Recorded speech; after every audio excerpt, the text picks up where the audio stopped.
Good morning, ladies and gentlemen. Welcome back to the Shadow and Sun Show. Welcome back to the Friday edition of Second Breakfast. How you guys doing out there? It's finally Friday. Been a hell of a week for me. Hopefully, you guys' week was nice. Looking forward to the weekend. Got some cool stuff going on. Hey, what's up, Bear? You know where the link is. If not, let me know. Oh, you know what? You might not actually have the link, so let's go ahead and just freaking do the thing. Going to see.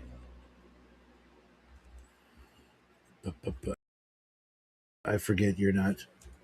Whoop. You don't have on the server. I blame you. A lot of weirdos hanging out with me these days. Every days. Uh, Tonight, Jackie's school is putting on the last or the second of the last. Uh, what do you call it? Brain fart here. His school play is doing. His school is doing the uh, Little Shop of Horrors. He didn't get to be in it, but we're gonna go watch it. Hey, I was just thinking about that Okay, I show. can't hear anything. It's not your fault. This is on my end. I'll be right back. I gotta come out and in again. So the family's gonna go check out Little Shop of Horrors. He couldn't be in it because he was busy teaching saber formations and drills and whatnot for his JROTC unit, and they went to the big competition last week. We'll find out later on if they won like a prize for their performance. Kind of weird. You'd think that they would find out right then and there, judge them and go, you guys got this award for the drill team for sabers, which is pretty cool. Considering he was teaching all four classes of that, and of course I'm proud, but I didn't get to go see it because they wouldn't let us into the airfield or some shit. I was like, what? What? And it wasn't televised or anything like that. So just have to take his word for it that they did well. Speaking of well, how you doing there, Bear? Hi, I'm good. I'm glad to hear Jackie's doing well as well.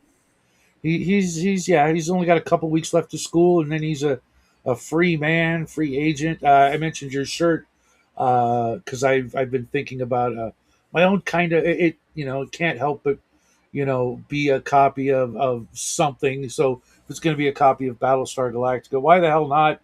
Just with a couple of my own twists. There's no original stories out there, just original amalgamations of stories. Well, I mean that's literally how my current little projects, my two little projects, they're StarQuest and Damnation have come about, right? Mm-hmm. It's just this thing where it's like, yeah, I could run something in your world, but I'd like the creative freedom of my own. Thank you. What world were you mentioning? Well, at first when I was looking at doing the StarQuest is obviously Star Trek. Mm-hmm. And for Damnation, I was looking at Deadlands. Deadlands, Down Darker Paths for Cthulhu, even using Angel, right? Doing it in the Buffyverse, Sure. but setting it in the Old West, Mm-hmm. And then I just was like, you know what? I'd rather do my own thing. And in a I'm still conversation with there. my viewers, dude, I probably don't need to tell you this, but our own world has literally plenty of weird lore. Well, it's not just that. It's like if I'm going to put energy into something, it's something I want to create. It's something I want to give to the world, right? I want to be able to leave it behind me when I'm gone. Mm-hmm. And there was a really great moment where we were talking about. I was trying to figure out. I said, if I'm going to do this, I need to. The reason I'm not doing it is I can't figure out a dice mechanic. And Grognard guy was in the chat, and he goes, "Why don't you use the Yahtzee dice mechanic? It's poker." And I was like, "That's gimmicky." Blah, blah, blah. And then I started thinking about it. I'm like, "Oh fuck, wait!" And then I started thinking how to make, the dice, the skills work to the dice as discards, like redrawing new cards and building your hand, and it's fucking just clicked. and now I'm really happy with it. And I just put the first version of the playtest minus occult powers up on my Patreon, and I've got a game starting in 2 weeks. Two things. One, you probably don't want to hear, but I'll leave that for last. Eh, you Uh, like D&D too much for me to care about your opinion, but go ahead. it's not really my opinion. But when I said this morning, about the season, and since I've been on YouTube and doing this, and I started doing some Wild West stuff of my own, because it's like my go-to genre. If I'm going to Mm-hmm. mix any genre into something, it's always going to be Wild West. But Mm-hmm. spring and summer seem to like bring that out in me. During the Fair. fall and winter, I'm not thinking about it. Of course, there's the great silence, the winter western, if you will. But for the most Yeah, part, you think dry and dusty and sure. sunny, and boom, it's western. And my birthday is in April, and so I always make April like a western themed month. I didn't do it this year because didn't really. I don't know why. Oh, okay, you just wanted me to show this off. Yep. I just want to show you something. Nice. Let me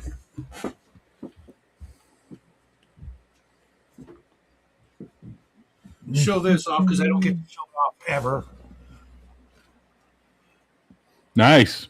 It's from Shadows of Brimstone, our favorite board slash game that got Jackie and I together doing games together because he saw me Sure. playing it solo. He's like, "What are you doing?" I'm playing a game. He's like, "I want to play." It's little cowboys and Cthulhu Yeah. and all that stuff. But I'm just going to mention Miguel Ribeiro's Wretched Oh, that's what you Country. thought I was going to be upset about. You're talking about the Red Room again. I don't give a fuck, dude. Talk about the Red Room. They're great people. He has written the greatest love letter in role playing game form. There's very little in the way of mechanics and rules and stuff, but the way and the attention to all the spaghetti westerns and all the different genres of western that have ever been. I thought I was the biggest fan, but no, Mm. he makes me look like an amateur when it comes to uh, paying homage and appreciating that genre. And he does the same thing with everything he touches. He's literally one of the absolute best I've ever met or come across. So picking up a PDF of Wretched Country might not hurt. It would Just hurt. saying. It would hurt. It would absolutely hurt because I'm not. I've had to explain this on my channel to a few people as well. I don't want to hear other people's ideas. I don't want other people's input. I need this to be my game. And if I start reading other people's stuff, it's going to influence my design. I need to go with my design first and then play test it. And then if it Well, doesn't that's why work, I said then I can look into other stuff. you could skip his rule section because it's like 10 pages, maybe 20, and Uh-huh. go into all the just the different things that he brings to light that a lot of people might have forgotten. Yeah, And but his I'm not. writing. I had to explain this to Shane because he was looking at the rules and he was talking about the guns. And dude, this isn't Old West gun porn. Get that thought out of your head. This isn't an Old Yeah, he's West not a gun guy. emulator. No, I'm saying Yeah, this isn't an Old West emulator. This is a narrow focus, single setting, a hey town George. called Damnation, occult Wild West game. It's not meant to be an Old West simulator. It's not meant to be, I want to play us taming the Dakota Territory. Well, you go ahead and make all that shit up yourself. I'm focusing on this one town Yeah, called they did that with the Damnation. Range War, I think, Yeah. back in the day. No, No, but that's the thing. it's literally a wide, uh, Yeah. just appreciation of all things Western because it's not just Yeah. a horror game. That's like if you want to add horror, do this. Here's a Yeah. Yeah. section, but it's mostly like highlighting all the great westerns that you could go. Oh, maybe I'll go check out that movie. I never heard of it, or Probably, I I've you know probably seen them. My I dad thought and I bonded over westerns. It's James that's Bond and awesome. westerns. My I dad and I wish bonded over. my old man and I could have done the same. We really didn't, have the time or the ability. I mean, we had network TV while he was alive. That was it.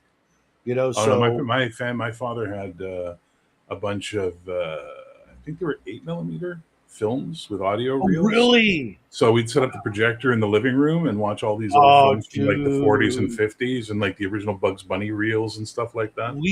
We had one of those like way back in the early 70s, but it broke, and then there was no way to do anything about it, Yeah, and that it was all the got. '70s for me, and then the '80s VHS arrived, and that was our next step, right? Yeah, when the '80s arrived, we did do the laser disc and the VHS, and we had these rental stores really early in the that era. It was mostly laser discs, and we'd go and rent a bunch of Yeah, stuff, but there was so much to choose from.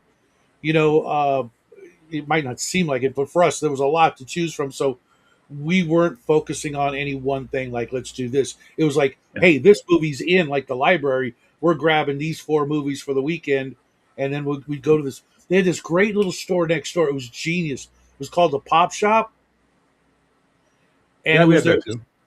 You had that, okay? So Well, you we remember? It said was the just Pop Shot for us was an ice cream soda place. oh no, this all they sold was 2 liter bottles.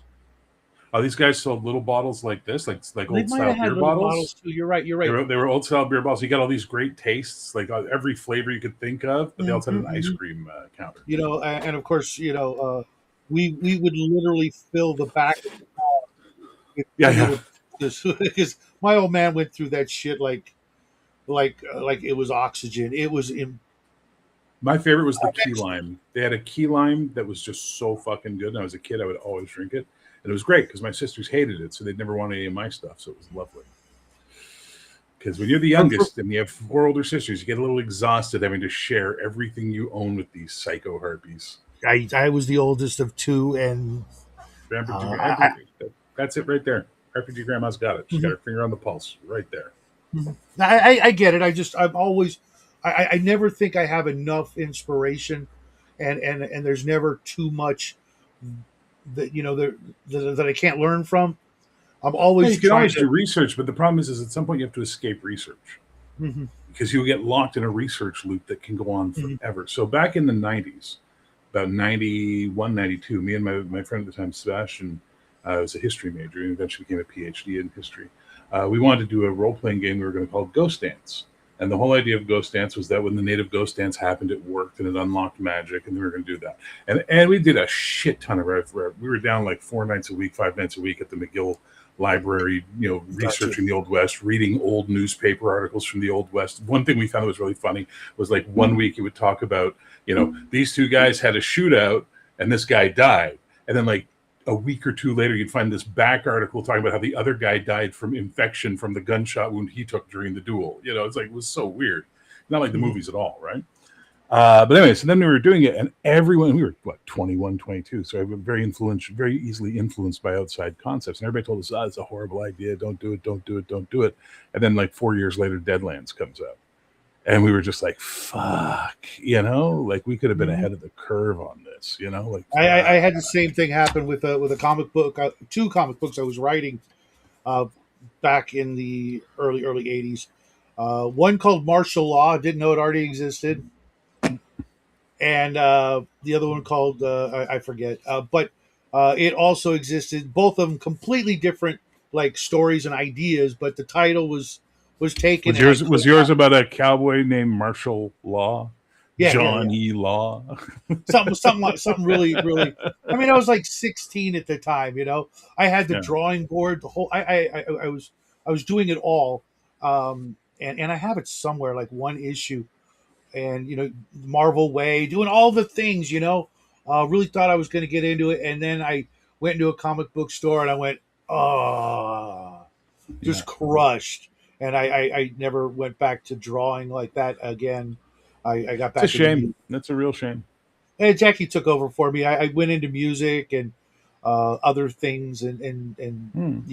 I'm glad that went that way because here I am later able to, like you were talking about research. I didn't go to the library to do research when I was young. I was out doing other things, and it wasn't until recently, like 6 7 years ago, that I even knew YouTube and the internet was for anything other than like playing video games and watching videos. And Fair. so the last 7 years, I've been just researching like a madman on all kinds of different things for different games and stories and things like that.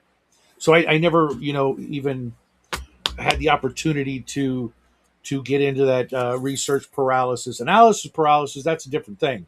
Um, Yes. I deal with that regularly with my gaming groups. That's why I'm so frustrated with some of my videos because they will not just do the shit. Just do it. You know what you're going to do. Just do it. Sitting there trying to optimize and plan No, it out, etc.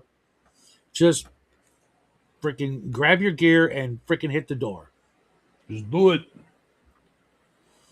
Just do it. Cheesy names always a must. Yes.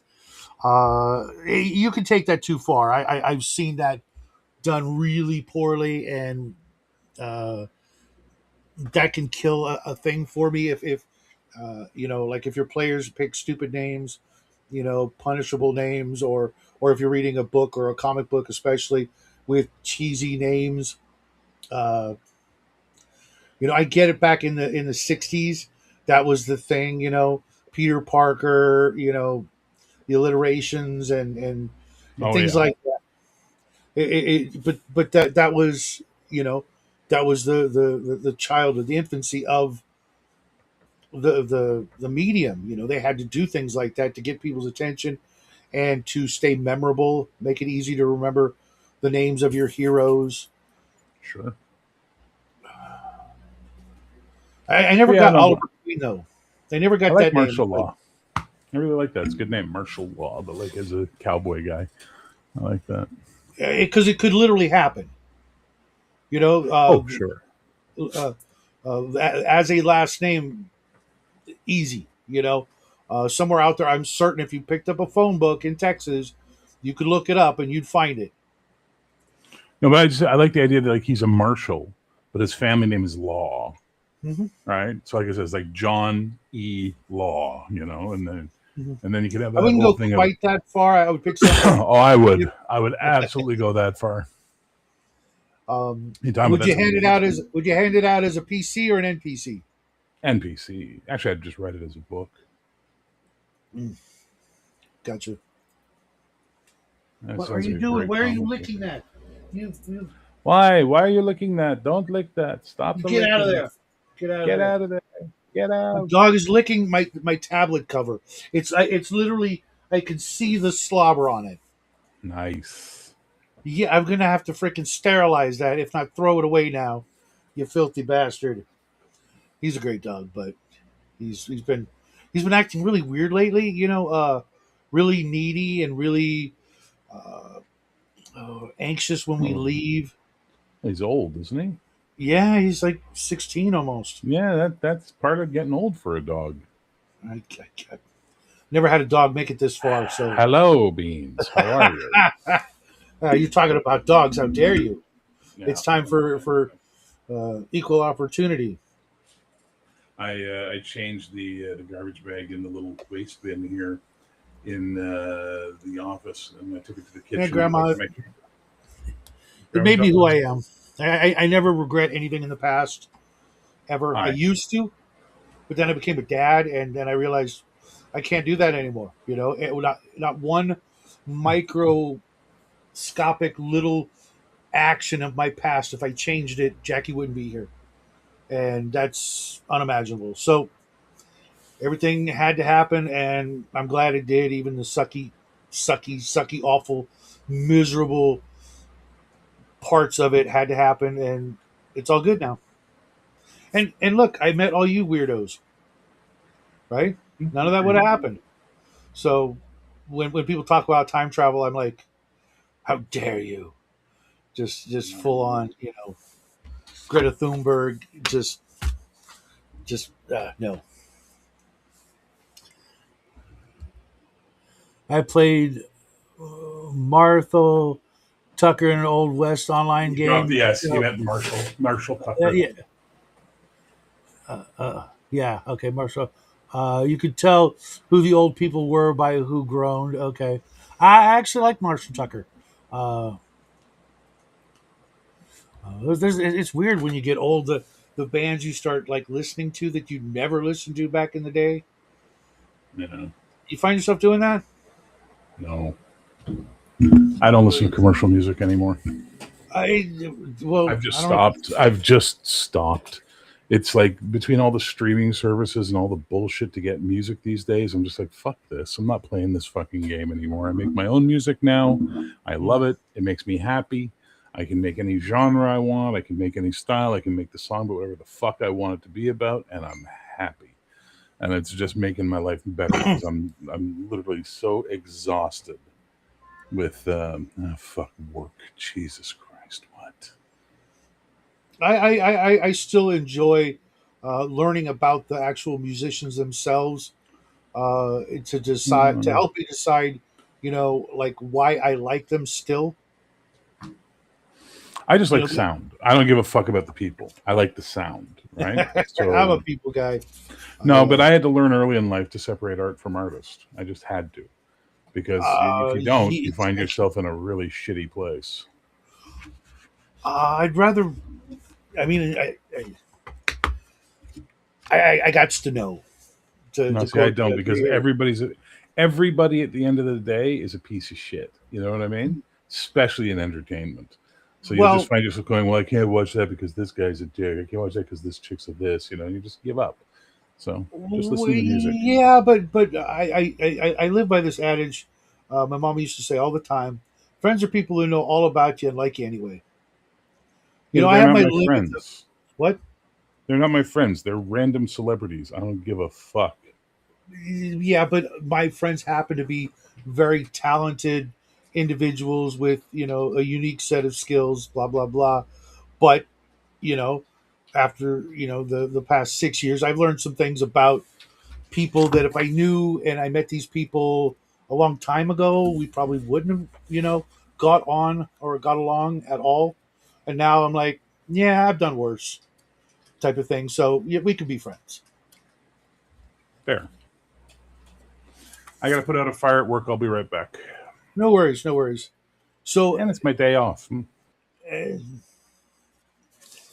uh, hopefully you get a chance to retire soon. No Whoopi Goldtooth. I would kill that character. Sorry, don't bring her into my game.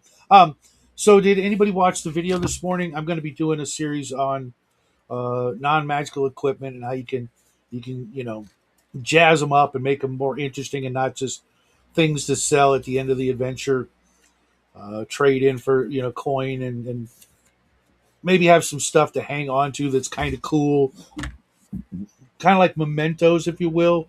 I always love that imagery in the Bat Cave, that big giant penny, just still there. The other little trophies and things like that. The same thing with uh, the comedian's little secret, closet where he had all his gear, and but he had a picture of him and the president and things like that. I always liked that sort of enshrining of trophies and mementos. I've been a pack rat since day one, so I have all kinds of things. I have a thing I made when I was 3 years old. I'm 59 years old. I've been lugging that thing around for 56 freaking years, and every time I look at it, I'm like, I'm glad I did that. I'm glad I still have that. It reminds me of my own creativity and how you can make something really cool out of literally it's a piece of concrete wall and two pieces of driftwood that just so happen to look like when you glue all three things, stack them, brick, wood, looks like Noah's Ark. And I was 3 years old and I saw them. I put them together. I was like, Mom, look, it's Noah's Ark. She grabbed some glue and I still have it. Right, right. And not just that, but I have a great appreciation for quality tools and equipment and gear and anything. In the prepper community, you have this adage where it's cheap, lightweight, and durable. Pick two. Well, cheap is always off the freaking. So for me, it's lightweight and durable. If it's those two qualities, it's worth hanging on to.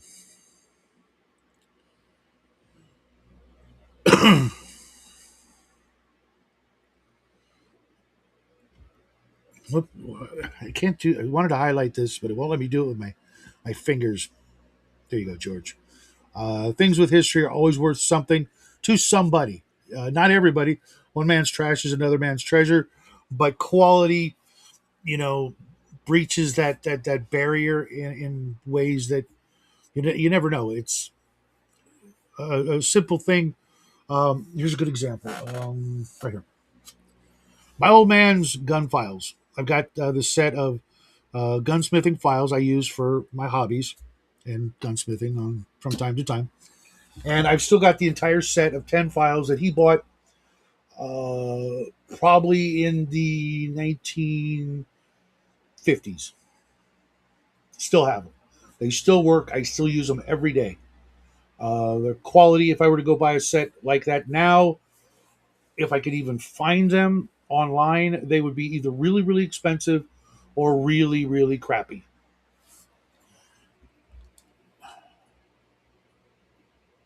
Oh, absolutely, Chris. I've seen that happen many, many, many times. You know, a name is usually just a placeholder at the beginning because the player can't find something really original, and then later on they're like, yeah, I should have gone with this, or well, that's just my nickname, and sure, no problem, we can retcon that crap. Because if it was a novel, I wouldn't have put that name in there. You know what I mean? I'd have just made some shit up and forget that that was ever a thing. You know, thanks, Grandma. Heirloom things, yeah. Provided you have someone to leave them to and hand them off to or pass them off to. Otherwise, they end up in a landfill or just forgotten and not treated with the appreciation they deserve. A good solid tool. Back in the day, they used to make things to last. Before my arch enemy planned obsolescence reared its ugly head across the world and taught people to go cheap. Yeah, well, planned obsolescence is the bane of our society. Planned obsolescence and just-in-time inventory are the two things that are killing us in the West right now. Mm-hmm.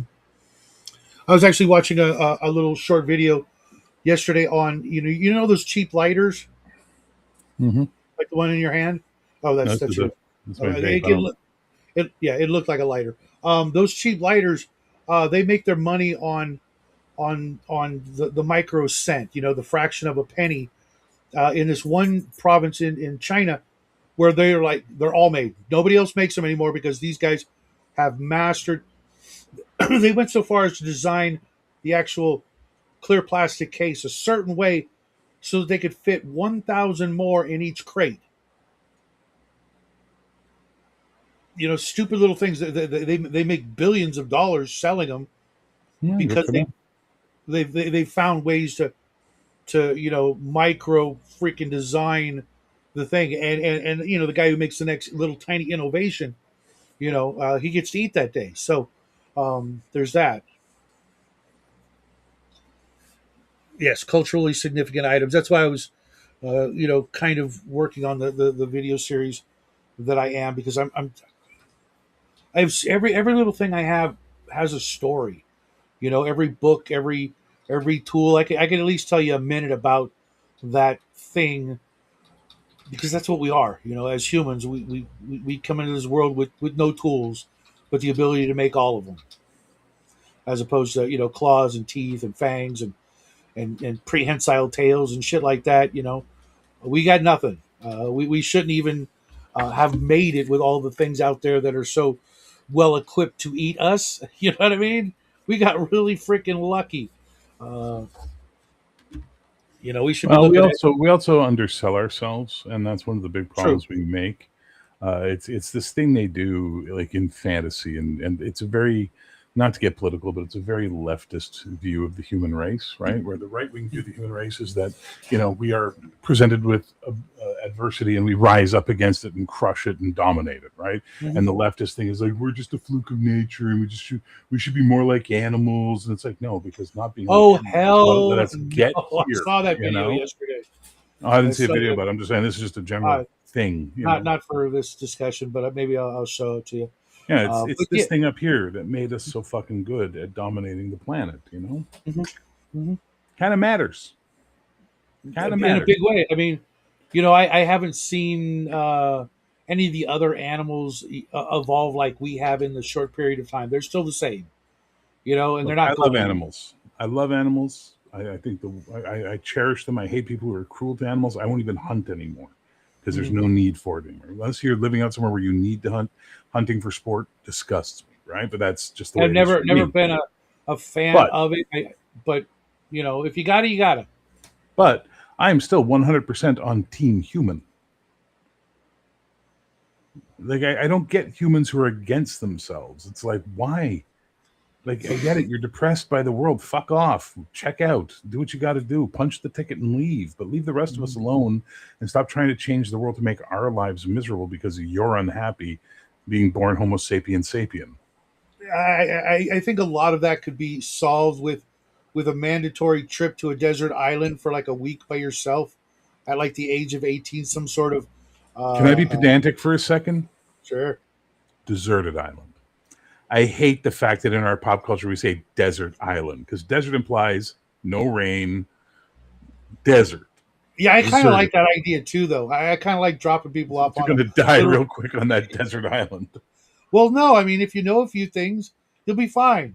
But In a if sandbar in the middle of the sea. Yeah, you'll be just fine. Water, water everywhere, but not a drop to drink. well, if you know how to, get fresh water from the air, you're good. If not, Yeah, on on a desert island. What are you going to use to build these devices to get the fresh water from the air on a fucking rock? well, if you've got some clothing and what do you call it, hands, you could dig a hole, line the hole with your clothing. Uh-huh. Maybe Did keep you the not get the wind. part where I said on a rock? Yeah. Digging you to Well, dig on that I rock. think sand. I think Yeah. sand. So A nice. you say to drop them on a fucking sandbar. That's fair. One Because good I was storm, watching another video gone. on. I was watching another video on how to get water out of the air because I was curious. How they did it. In various places around the world. How do you do that? I blame Gilligan. But there are a bunch of ways you can get, like literally right now, if the power went off and I didn't have any air or any electricity, I know a bunch of different ways I could just wake up every morning and there'd be water. Okay. So Okay. Prepper. Survivalist. I look hey, forward to when you build your compound. I do too. I just don't know where I'm going to locate it. Grandma says in Star Frontiers, we fans have cursed and blessed rules we developed, and what we mean is exceptional versions of the items gets a bonus, and curse doesn't work right, malfunctions regularly. Fair. Uh, yeah, I don't get the anti-human people. It's just who are you really blaming? Are you blaming your parents? Because it sounds like you're blaming your Yes. parents. Yes. That's what it Go have all a talk is. with them and a therapist and get build that bridge, get over Oh yourself. God, no, not a therapist. God Well, no. That has become the most fucking female dominated fucking crazy pants industry in existence. somebody who can help, someone who can How, how mediate. about how about your how about your priest? How about your community leader? How about your Boy Scout troop master or something? You know? Well, it depends on how old you are, but yeah. Um, but yeah, it's you know maybe it's just weeding out the weak. I can't help but think that like society is building to like a tipping point where a certain bunch of people are just gonna you know sort of weed themselves out, by not wanting to have children, etc. And eventually, a generation or two from now, they'll be gone. They just will have. As I've said many times before, I have the solution to all the world's woes. It's a two-step plan, and it goes like this. Step one, remove all warning labels for 1 year. Step two, issue firearms to everyone and remove all laws relating to homicide and firearms for 1 year. At the end of that year, we're going to have a very, very, very cautious and rational group of people left and a fucking booming undertaker industry because there are going to be a lot of stupid people that are going to kill themselves or get killed. You know what I An mean? armed society is a polite society. Who would have guessed? Who'd have guessed that Colonel Colt was fucking right? You know, but in that thing, it's also like you put your National Guard on the streets. So when, gangbangers and motorcycle gangs and all these people suddenly think they can take over the world because it's lawless times, and you have trained soldiers killing them, removing them from the fucking equation. And Hmm. especially you get the soldiers who fought urban warfare. You get Hmm. those guys. You know what I mean? Get those guys. And And to be then honest, I think the only thing I would do differently with your idea is that I would say for like this month, it's effective in this state, so no, everybody no, can watch. worldwide, world fucking wide, Oh, you think 1 so, huh? year, 1 year, 12 Yeah, we would months. never get the other countries to go along with that. Fuck them. We invade them because it's 1 year. And once we got our shit in order, we go invade them. Fuck. And anyone Yeah, that starts saying, "Won't you think about the children? Think about, oh my god!" Like you see this fucking bullshit in the UK. This fucking nonstop. Somali guy with a knife stabbed two Jewish people. They both lived, Hmm. thankfully. The cops took him down with tasers, but he was still holding on to the knife, refusing to give the knife as they're wrestling with him. Hmm. One of the cops boots him in the head a couple of times, and then they finally get the knife away from him. Well, fucking cunty lefties were all filming on their iPhones and making a big stink about, I can't believe the police were kicking this mentally ill person in the head. What about the two fucking Jewish people he stabbed because he's fucking raised in a toxic environment that teaches him to kill Jews? How about that be the fucking issue we're worried about? No, no, no. No, no, no. No, because he was brown. Suicidal empathy. There we go. Suicidal empathy.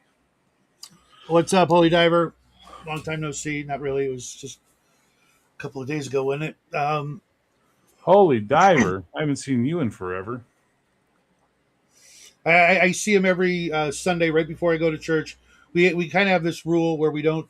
Uh, Once we get in the car, no internet, nothing like that until after the service, and we use the phone to order our breakfast, which is followed by a 5 hour glorious nap. I don't know how I managed to swing this, because I'm up at 6:30 for church. We get back; it's about 9:30 when we're done with breakfast, and I hit the couch. Nobody freaking bugs me for like till like dinner. It's like absolutely like amazing. Uh, then I eat dinner. How, Then I go how play does, some D&D. so you play with D&D with Holy Diver? Is that it? No, no, no, no.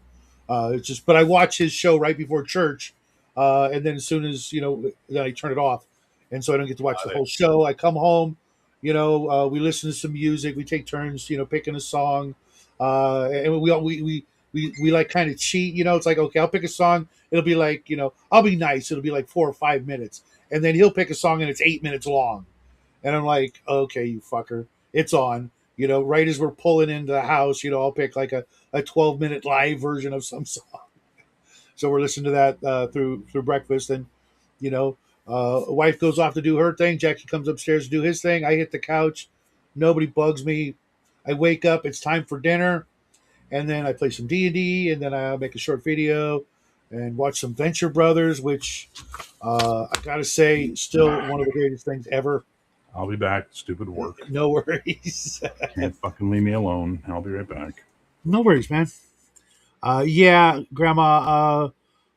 I never leave home without being prepared. Just saying. Uh, just you never know what you're going to bump into here, and fortunately, I was telling somebody yesterday when we moved here, the population in this little town was like 60% seniors. In the last 15%, it's switched around. It's now like 40% seniors, 60% younger people who've moved out here. Uh, I know, Grandma. And I know we weren't like that back then. We've never been like that, whether it be the gamer community or other communities you could add yourself into.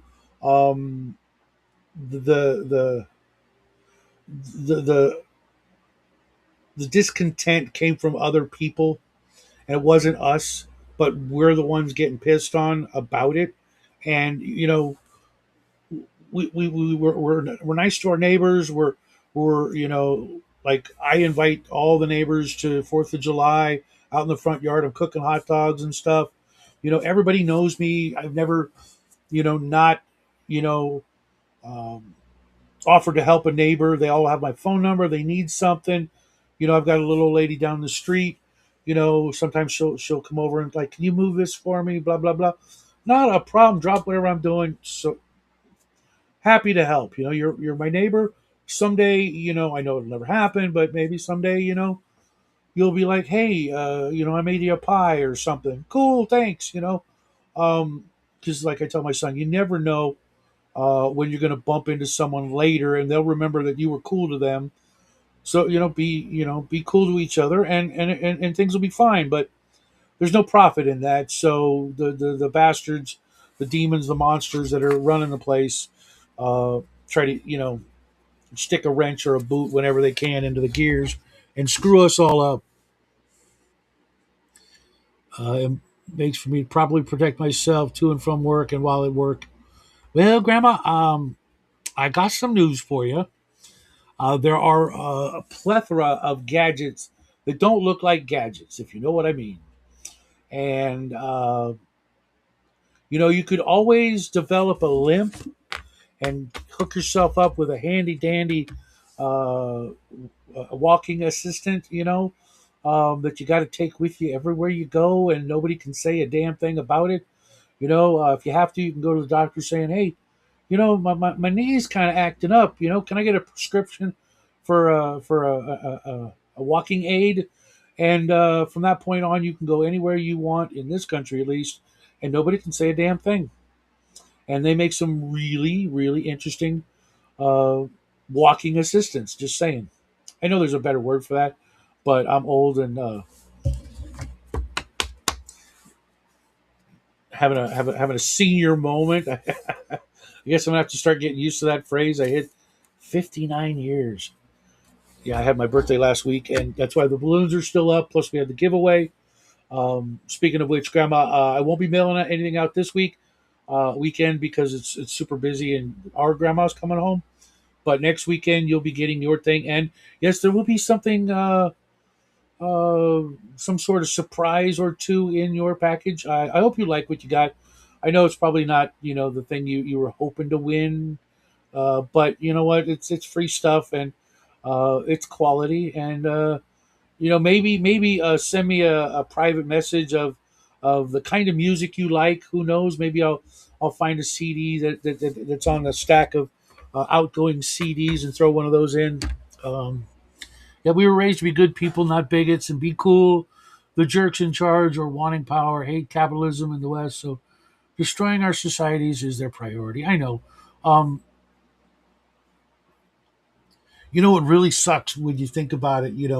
Um, if a certain way of thinking had been allowed to spread, uh, we'd already be building shit on the moon.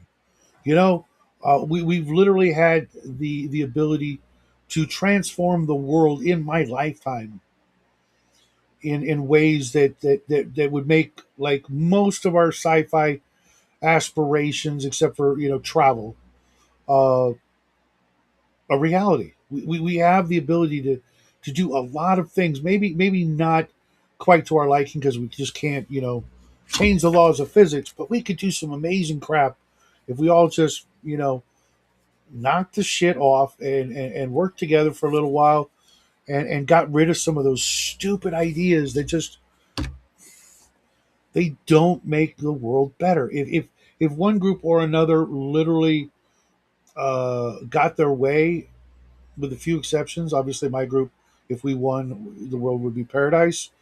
So probably why they're trying to stave that off. But other groups out there that I could think of, they just they've had the opportunity in their own areas to make the world whatever they wanted to, and failed miserably. And they can't blame us for everything because, I mean, if people in our jails can make toilet wine and shivs out of paper and smuggle in cell phones, then and nobody else has got any excuse to not be able to transform their environment to something more to their liking. I mean, just the stuff with the internet alone, I'm absolutely amazed with the crap that I can still learn at this dog's old age. Like yesterday, learning how to extract essentially clean drinking water out of desert air for like $12. You got a hardware store. If not, you got a junkyard. Okay, you find everything you need there, or you could scrap it from your own home if you absolutely had to. A couple of 2x4s, some plastic, some tape, some pipes or empty water bottles would work in a lot of ways. You could jury rig one of those uh, stills or whatever they call it, where they pull the water out of the freaking moisture. Just you know, yeah, I can't break the law. It's a law issue from federal level down. I need to retire. You wouldn't believe what law-abiding bureaucrats change making common. No, I'm talking about a walking cane. They can't do that. They literally can't do that. If you need one, you can take them on the airplanes, the whole bit. They cannot take it away from you. They can't stop you from boarding.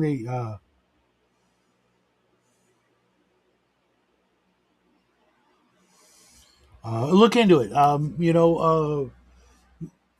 Because I've seen what you can do. If you had a nice stout wooden curved walking aid, I'm sure you do just fine. You don't want anything that leaves your hand. Let's say, in your environment, really any environment. Why not? Is it because of uh, perceived ability to do your job? Hmm. Well, then what I would suggest next is save up your coins, get some cybernetic surgery, and go for the level 2 conversion. That way, really, that sounds unconstitutional.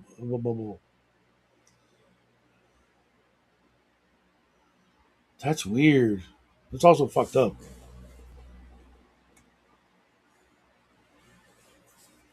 Well, I would still look into. Um, there are various videos out there that show you how to put something together from other component parts that look innocuous. I mean, just your keychain alone. I was on a bus once, and a guy started giving me, crap and stink eye, and I'm like, crap, I got nothing on me. And I found my keychain, and I spent, several minutes. Okay, and I took my keychain and I reconfigured it into an improvised self defense tool. Should the guy get uppity, fortunately, he calmed down, and by the time we both got off, of course, it was off the same stop. He just went his way, I went mine, and keys in hand, went to the car, and all was good. But you can sometimes put stuff together, from component parts if you keep them about your person, uh, and individually they look innocent.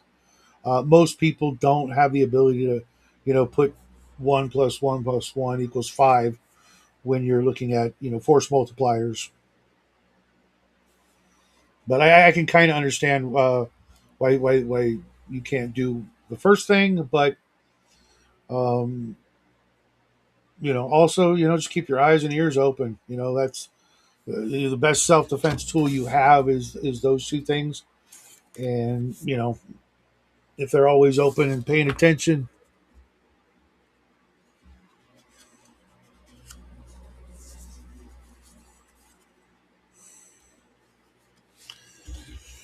Yeah,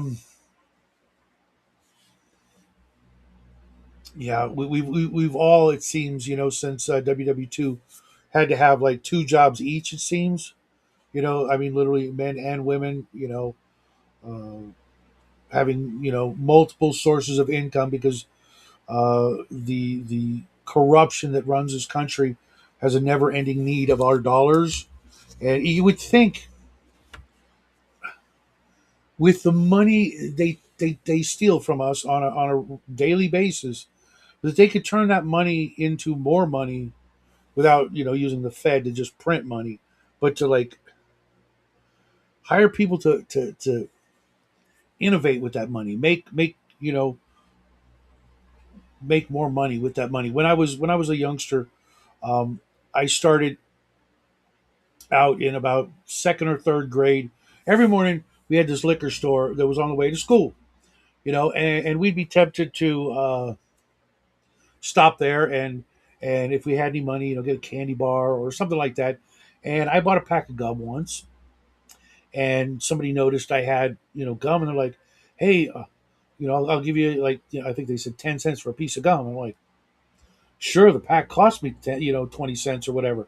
I just made profit, and then someone else, and next thing I know, every day before school, I was spending 2, 3, 5 bucks on candy, gum, and stuff like that. And uh, eventually, by the time I graduated the sixth grade, I had about $1,000 I had made and saved doing just that before I went into middle school, just from buying a couple packs of gum, selling it at a crazy price because that's what they would offer, and putting it away in the piggy bank. Uh, Technically, I can retire, but I would prefer my house paid off first, right? And not only that, but I don't know what your property taxes might be like, but there's that. So you never really get to own your house. You're always still paying them for something, and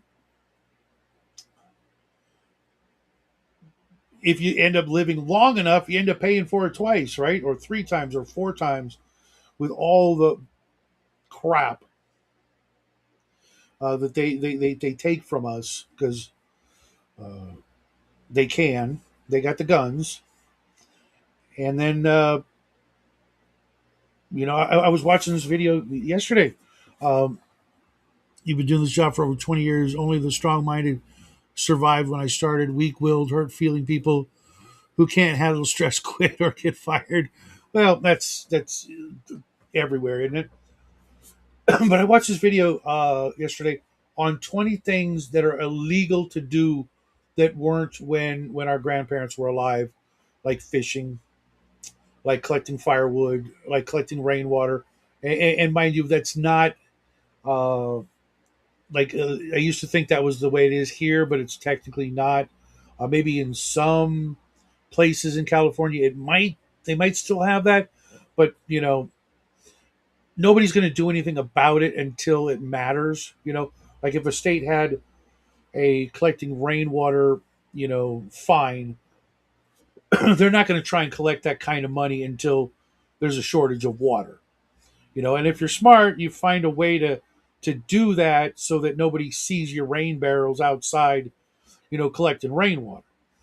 But there's probably more than 20 things you're not allowed to do that 100 years ago everybody did just to survive, and nobody batted an eye about it. Oh, you have a list? Okay, I was just looking at, just came. It was just one of those short videos that came up, and I'm like, this is insane. This is literally designed to destroy what made us great. It's like Satan literally had his fingers dug in, even there to make us weak and soft and manageable.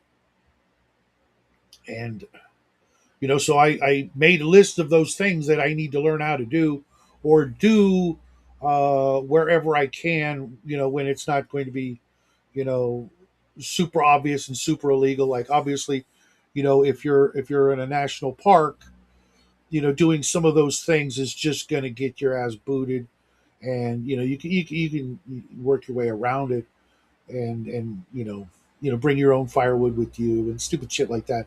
But we used to collect firewood everywhere we went camping. Just pick it up off the ground. It's laying there. But Now, it's just going to sit there and rot, and no one's going to know that you picked up a piece of firewood to help start your fire, especially if you like need tinder or something. But you know, obviously, like the what do they call it? Um, Setting traps and snares, for smaller game. Uh, while I know how to do it, I don't think I'm ever gonna want to do it, even if I had to. I just the idea of eating, rodents and rabbits and things like that, just like I don't know that I'm even gonna like the way it tastes, and I know a lot of people do it because they do like the taste or something. Uh, for the most part, I've got a good supply of food stored up and things like that. You forgot busybody. No, I didn't. Uh, Yeah, well, I've got a really simple cure for those people. For those people, it's called Limburger cheese. You guys know what Limburger cheese is? You know what it smells like? It's the worst smelling thing on the planet, damn near, next to vinegar, in my opinion. And if it happens to end up on somebody's roof and they don't notice what happens, yeah, just saying. I literally have books of dirty tricks like that, so nobody gets away with fucking over the old shadow. Uh, Without some sort of repercussions. And they may come at me with a level 5, transgression. I'm going to hit them with a level 50 response. Unfortunately, here in my neighborhood, I as soon as we got here, I literally introduced myself to everybody in the freaking neighborhood. Mind you, most of those people have moved on, but they're like 5 people that are still here. You know, always wave, always say hi, stuff like that. Start off on the right foot, and you won't have any problems. And I don't think we really have anybody in the neighborhood like that. In like within the immediate like 20 houses of where I live. Um, I don't think so. I don't think we have anybody that's like that. And we've got this really neat old lady who lives down the street. Yeah, they don't know how to farm. I think literally everybody should, but there are places where you're not allowed to now. Just like there are places where you can't have chickens. Fortunately, this isn't one of those places. But we've got this lady. She lives by herself. She's probably 70 plus years old. She looks tough as nails. She's got a Gadsden and an American flag sticking out on her porch. She does all her own work. Uh, she's got I want to say it's a German Shepherd named Ruger, and everybody knows her and it very well, even though she keeps to herself, minds her own business, has a big old freaking Ford truck out in front of her house. You know, tough as nails, old lady. That kind of lets everybody know when they come into the neighborhood just by passing her house.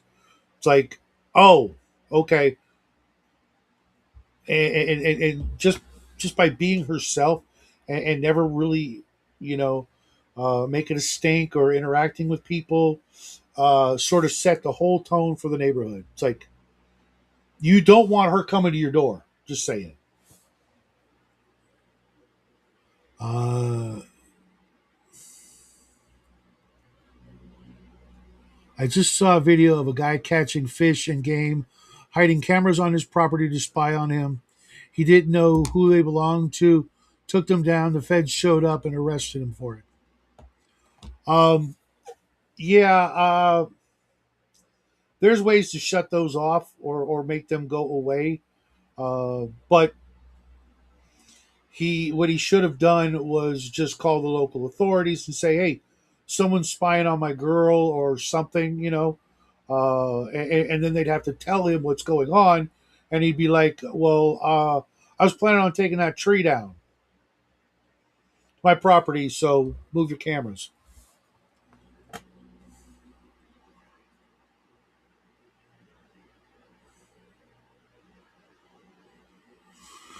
Oh yeah, that's another one of them. You can't make an Apache fire. I think it's Apache. The one where you dig the two holes in the tunnel.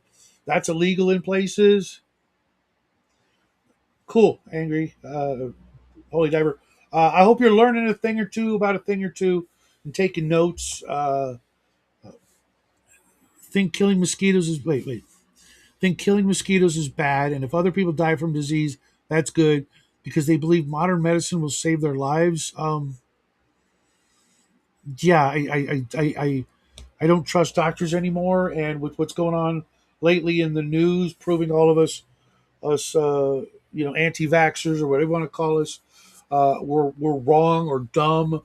Yeah, they're going to be whistling out the other side of their head in a couple of months when all that shit comes to light that we all knew. Anybody with the freaking micro grain of common sense knew.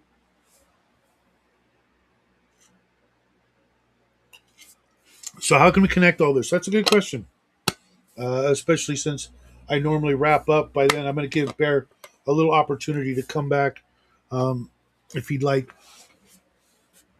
But before I do that, I got to plug in before I lose the signal. Um, all of our tools, all of our equipment, all of our gear are there to help us survive and to endure the climate, the weather, the creatures that want to eat us. And if it weren't for those tools, if you were a naked babe in the woods, you wouldn't last an hour, right? All right, we interrupt this survivor chat to give you guys something to feel good about in your lives. Ready? There you go. Laying in the sun, living his best life. Couldn't be fucking happy. By the way, he loves packaging. He literally steals it out of the garbage, so I just put it there for him now so he feels happy about life. I think he has a nesting instinct. His chest is moving. He's not dead. He's just chilling. There you go. All right. My job sucks. I'm back. What's up? What did I miss? Oh, Chris was asking, how we can tie all the survival talk we were talking while you were gone into the video of the morning, which was how to spice up non-magical weapons found as treasure to make them worth hanging on to or using them as linchpins or hooks, I should say, onto another story or another adventure or another thing to do in your campaign. You find a weapon. It's not magical, but it's got so and so's name on it. Well, maybe the players go try to find who that guy was and return the blade, or they Sure. find a blade that's got um, gems and jewels all over it because the guy who owned it was a fancy pants, and now you can wear it and I was saying in Bloodworth's game a couple And months then you back. find out, hang on, you're wearing the jeweled sword that you found, and you're all fancy pants about, and you're walking around. Then you walk into a town where you find out that's the sword that belonged to the tyrant who fucking terrorized that town. And you're carrying it, and everybody just assumes you work for him now. Uh-huh. Non-magical, Yep. Yep. just lore. Mm-hmm. That dirty Mm-hmm. word in the OSR, lore. That horrible go write your novel instead of running a game attitude. There you go, lore. Yeah, like Bloodworth said the other day, I've had a bout of some really shitty players lately, and I need to fix that before I start a new game of any sort. The four guys I've got on my Sunday game, they've been there for 2.5 years. Some of them, they're good, they're solid, but some of the other players that I've had in games just really got me like freaking bummed out. It's like you know what I want isn't quite what Shauna wanted, but it's definitely more than just playing a freaking uh, adventure board game online. I could do so many other things with my time than waste time creating NPCs and places and locations that are ripe to explore and investigate and find their own path, etc. And no, they want to go to the farthest place on the freaking map now. So You know what I mean? we were talking about this on my show last night, which was basically I have gotten so much. in my live plays, I've gotten so much negative feedback from a certain class of gamer that hate that my NPCs have personalities and interact with the characters and have scenes. That really Mhm. bothers them. Should be the players. It should be all the players. Should be a focus on the player. You narcissistic cunts, shut up. And then we talked about how in the last game of the heroic game, because one of the PCs was being such a psycho about everything, the NPC that was basically bringing all the heroes together was like, and had one of having a role playing scene with Jason, which was really good, where he's like, dude, I can't be with you guys anymore because that guy's going to kill someone, and I have enough shit on my plate that I can't be dealing with fallout from him. And they had this great back and forth. And it actually affected the other players as well. Even Paul was saying, yeah, my character was like totally into this guy's plan, but if he's out, my character's just going back to his city because this is insane. That's what NPCs are there for. They're not just there to have fucking exclamation points over their head to give you your next quest. They're there to make the world feel alive, so your characters feel alive, and then they role play. What role playing? What a crazy idea! I've literally had people tell me they don't want anybody in the party like NPCs at all because they don't want to spend even one copper piece sharing the loot. I'm like, okay, great. Guess what you just did? You put me in the mood to not give you any fucking loot. You fucking But selfish guess prick. what? Shadow, there is salvation at the end of the tunnel for you, my friend. And it's a really simple one. Fixes 90% of these problems right out of the gate. Stop running D&D and D&D based games. Run other systems. And you know what Well, happens? A different attitude of player shows up. I had already come to that conclusion a Yep. long time ago. You've heard me talking about my Venture Brothers game. There's no fucking treasure, in that Yeah. kind of game. There's no need or desire for it.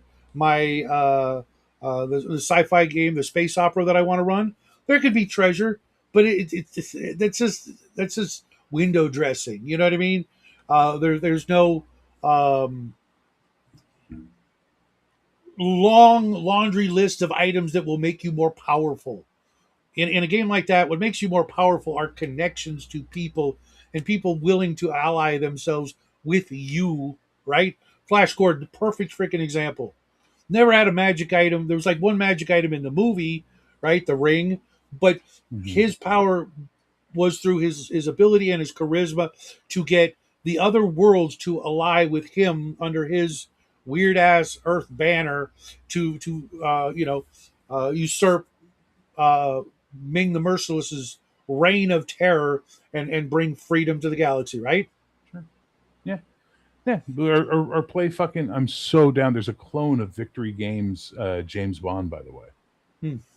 And I'm tempted to pick it up. It's not too expensive. I'm tempted to pick it up. It's like a $30 black and white book purchase on drive-through. Apparently, they clone the system perfectly and make the necessary rules tweaks to make it better. But there's a perfect game where NPCs were life. Any spy game, NPCs are so fucking important, and you can't just murder everything in front of you. You just can't. Well, the other thing I look at it as a GM, right? Because there's someone I used to associate with that had the exact opposite idea of what GMing is to me. If I'm going to be a GM, that means I'm building a world. I'm running the world and all the things that the players don't do, which includes playing NPCs that I might have to make up at on, On the just spot. right, On the spot. and give them a personality and make them feel alive as they are, as the player characters are, to have fun in doing exactly that. Role play, like I had to make up this little like 8-year-old kid the other day. Yeah. All right, and I had to suddenly become an 8-year-old kid and play them and make them seem and sound realistic and say the goofy little things they did with their own sort of slang of the area, adopting various phrases and things from different vernaculars, if you will, Sure. and play that character on the spot because I didn't know what we were going to do that night. I never do, Yeah. unless the game before they say, hey, we're going to go and do this thing. Okay, I'll build. I'll design the building that you're going to infiltrate. Okay, cool. That's about as much as I'll do. Yeah. Whether it's a dungeon, a fortress, a industrial complex, a freaking 7-Eleven, whatever. But playing the NPCs is, you know, that's what it's all about, right? Dude, You I was know, running Cyberpunk one time, and they got a taxi, and I called the character. His name was Cousin Jim, and he was a Chinese guy, and he was based on one of the guys I did kung fu with, right? And so Cousin Jim, yeah, take you where you want to go. Yeah, yeah. He was a very energetic guy and he knew lots of people. He was talking the whole ride. Every fucking time in that game afterwards, when they wanted to get a taxi, like, can we get Cousin Jim again? Do we have like his numbers? Or we can just reach him? They fell in love with this NPC. You know what I mean? That makes the world come to life. It makes them want to role play. It makes them want to engage. And yes, sometimes you got to make a look. You just gave me an idea. I think I'm going to create a fucking random NPC generator for people in your position where I got to make up an NPC, roll, and I'll have personality traits and goals and motivations, just little things to bring them to life for you, you know? And then that way people can just fucking make up NPCs on the spot. I'm usually pretty good. I can Me pull too. things from, from my own experience, because that's part of what we're doing is using our own experience. That's why I did the video earlier this week on playing yourself. You can't divorce yourself 100% from yourself as the character you're playing. As a matter of fact, you're supposed to, in a way, bring like some of your better things, your better traits and qualities and memories and experiences into that character, but not make it blatantly obvious that you're just playing, you're just you. No, you take certain things, like maybe the thing you're taking is a memory of a guy. We had a cabbie back in the day when I was dating this one girl. She picked my girl up from a certain military base that was an hour away and drop her off at my house, right? But we'd always call this guy, and he was always cool, and I would always make sure she got to and from her location without any funny business, if you know what I mean. And he was cool as hell, so cool. He ended up telling his story about how he lost the testicle, and I'm like, whoa, way too much. But that's how well we knew this guy. Mind you, he was like our age back then. So guys like us, we kind of overshare, but Yeah. What do you expect? What do these people expect from a DM? Well, I'll tell you what they expect. They expect a computerized uh, quest giver that is just there to serve them. Hello, hero. Did you know that the Temple of the Lost Knight of Evil is just located beyond the rift? My chickens once wandered into it. If you could get my chickens back, I will give you a shiny silver coin. Well, okay, if that's all you fucking want, and you just want to argue rules, and you want to be a murder meister, and who just murders things to get more better at murdering more things, hey, there are these things called video games you can play. They're amazing. You'll get everything you want, and you won't have to talk to dirty people, and you can just have fun and leave us the fuck alone over here doing what we like. Crazy. Like, I got to give Ginny D and them credit. At least they get what role playing is. They might not get, some of the stuff we've about, but they at least understand fucking role playing and making characters and living in those characters' heads and all of that shit. That's why we got a fucking barista adventure for fucking Ravinica or whatever it was. Jackie and his friend, perfect example. They're too young to know or have gotten trapped into some of these mindsets. They want to play their character. They want to be that weirdo. And Jackie, created a great environment. I mean, there's a jellyfish, a werewolf, a robot, as player characters in this game. Okay, they're cool with it. I'm like, that's weirder than some of the shit I've ever run.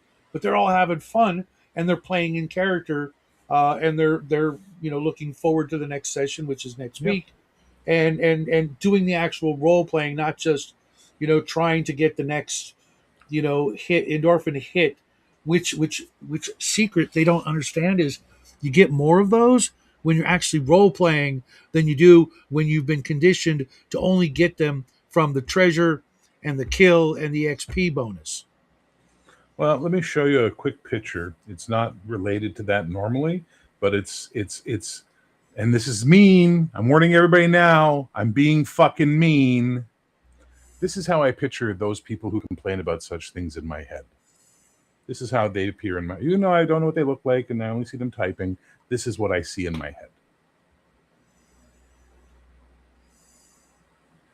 Notice the rules, no fun. First rule, no fun. You know what I mean? Like, there it is. That's how I see them. They're just miserable fucking human beings who just sit there going, and they wouldn't dare open their mouth to you if you were face to face with them. Yep. Because they'd be really afraid of getting a fucking swift jab to the dome. Eh, The only problem is in a really great game with really great role players is getting them to step out of the spotlight for somebody else. You know, when they know I they're know. good and they know they're on and nobody else is role playing, they will just dominate the shit out of the entire session. And that's That's not a good role player. A good role player then tries to engage the other people. Paul is a really good role player. Like I've watched Paul in the games he's in with me literally try and get other characters involved in stuff. You know what I mean? Like that's a Mhm, good role player. mhm. Right. But I've seen it where they've tried that uh, to the point where they're like, they know that person, player, B is never going to do it. They're just waiting for the GM to tell them, the next thing, whatever. And so they're not going to do it. So that player who knows they can role play their way out of a paper bag, and like the rest of the group, they're just going to keep on doing the thing, waiting for a player to go, hey, you know, can I have a turn? Well, yeah. What are you going to do? You're going to role play, or are you just going to tell the DM what you want? Because you can do that through text messaging. If you're not going to actually, play in character, and all you care about is, the next job, the next quest, the next way you can get some personal, milestone toward your never-ending quest for more power. I want to enjoy the moment, you know, as this character. You just want to enjoy the momentum. Yeah. Well, and again, like, why are you playing the game? Is it just to get more cool powers to then go do more Because cool stuff? literally, I mean, got to remember, for decades before we had the internet, people got into these really bad habits and no one broke them of them. No Yeah. one told them they were doing wrong, and they've had decades of confirmation that they were playing right by Well, and getting that's more the problem powerful. is they now get told, well, that's how we used to do it. It's not how we used to do it at all. I was No, there. yeah, Those uh, people didn't get to play with us because they were annoying and we stopped fucking wanting to be around them. mhm. It's crazy how that. Or you had like you had a group, and that was it. And you knew Joey was going to be this way, and Billy was going to be like that, and Janie was going to be a certain way, and that was just the group dynamic. And Yeah, but Janie had a gun. That was always the problem with Janie. Whole yeah, days come undone. but yeah, they were your friends. They've been with you for years and years, and you're not going to freaking suddenly tell them they're doing it all wrong, and they've always been doing it wrong because you read an article. Uh, you know what I mean? So there was Yeah. that dynamic that when those games then break up and those people go different places, and do try to find a way into another game. Sometimes they get hit with a bit of culture shock Yeah. or something like that. Or bias. Yeah, there's also the bias. It's just the way it is. Yeah, no. My 40 years. Back in the day. We used to fuck off. Back in the day, my group that I played with. I was a player. I wasn't even the GM. That's how I came up. We never fucking went into dungeons. Never. Everything we did was in the wilderness or meeting fucking the king or the baron or whatever the case may be. For us, it was a mix, because it would take me a Yeah. while. Oh, We'd literally play every day, 6 to yeah. 8 hours every day for decades. But it would take me a while to draw up a dungeon or a set of ruins or something like that. Writing it, drawing it, doing all the things by hand, making handouts. So we would play and then we'd build up, maybe a week, 7 days, 5 days, 10 days, and then there'd be some sort of dungeon or hidden pass through the mountains or whatever it was that I'd have to draw out and key with reminders of what's here, what's there, kind of thing. Mm. But in the meantime, there was plenty of actual role playing and nation building and domain play and all that other stuff that nobody does anymore because most sessions don't last past six. Most games don't last past 6 or 8 sessions, Yep. and then it's on to a new thing, or everybody just goes completely different places, ghosts you, disappears, flakes, whatever you want to call it. Sorry, I went to the movies or whatever. Any lame excuse for missing out or neglecting to tell the rest of the group, yeah, I'm going to be doing something else on these nights, so just count me out. Just common decency kind of crap. You know, I look at it like being on a baseball team, Yeah. or a volleyball team. You got a whole bunch of people relying on you. When you sign up for a game, those people are expecting you there. They may not even like you, but you got a job to do. You signed up for that job. You agreed to that job, and now you just what? You just flaked? What do you mean? You don't have a phone? Your fingers are broken? What? You're embarrassed that you're an actual piece of shit, and you don't have a common decency to just, text somebody saying, "Hey, I'm out." I mean, literally, you could just go, "I'm out," and everybody would know what you mean, uh, right? Yeah. And then, we'll talk later. You know, shit came up, can't play. Whatever. It sucks. It happens. But I have a new rule now. My new rule is this: if you miss a game and you have no good excuse for it, like family emergency or something like that, if it's just you knew the game was tonight, you're supposed to set this time aside. If you didn't, well, that's fine. You've made a choice. Now I'm making the choice to remove you from the group.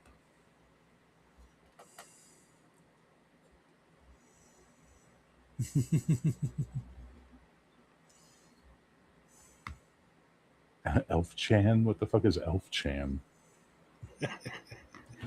You Oh, don't want that's to right. Yeah, no, he's a weeb. I keep forgetting he's like a Japanophile, isn't he? So Elf Hey, Chan, sweet elf. Yeah, got it. hey, I totally get that. And if I was not married, he and I would be going on trips on a regular basis. Just saying. I never had the yellow fever. I never had it. Uh, my earliest memories of attraction were in that direction. Yeah, I Uh, never had it. I never had that. I never had jungle fever.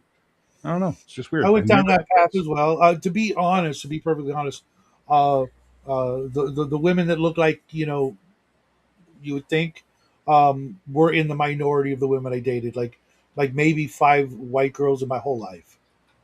Um, and Well, I have two fevers that match your jungle fever, and your yellow fever. I have curry fever, mhm. and I have tamale fever, or whatever the hell we're calling Latinas, like whatever we're going to chile fever. I have chile fever. Like I I am married a weak Latino, for them. so Yeah, no, but I'm not Mexicanas. I don't like Mexicanas. They're too short. I don't like that. But like Colombianas, Venezuelanas, Panamanianas. I don't even know how to fucking say that, right? you're not Else, wrong. Asians of the real world have a log.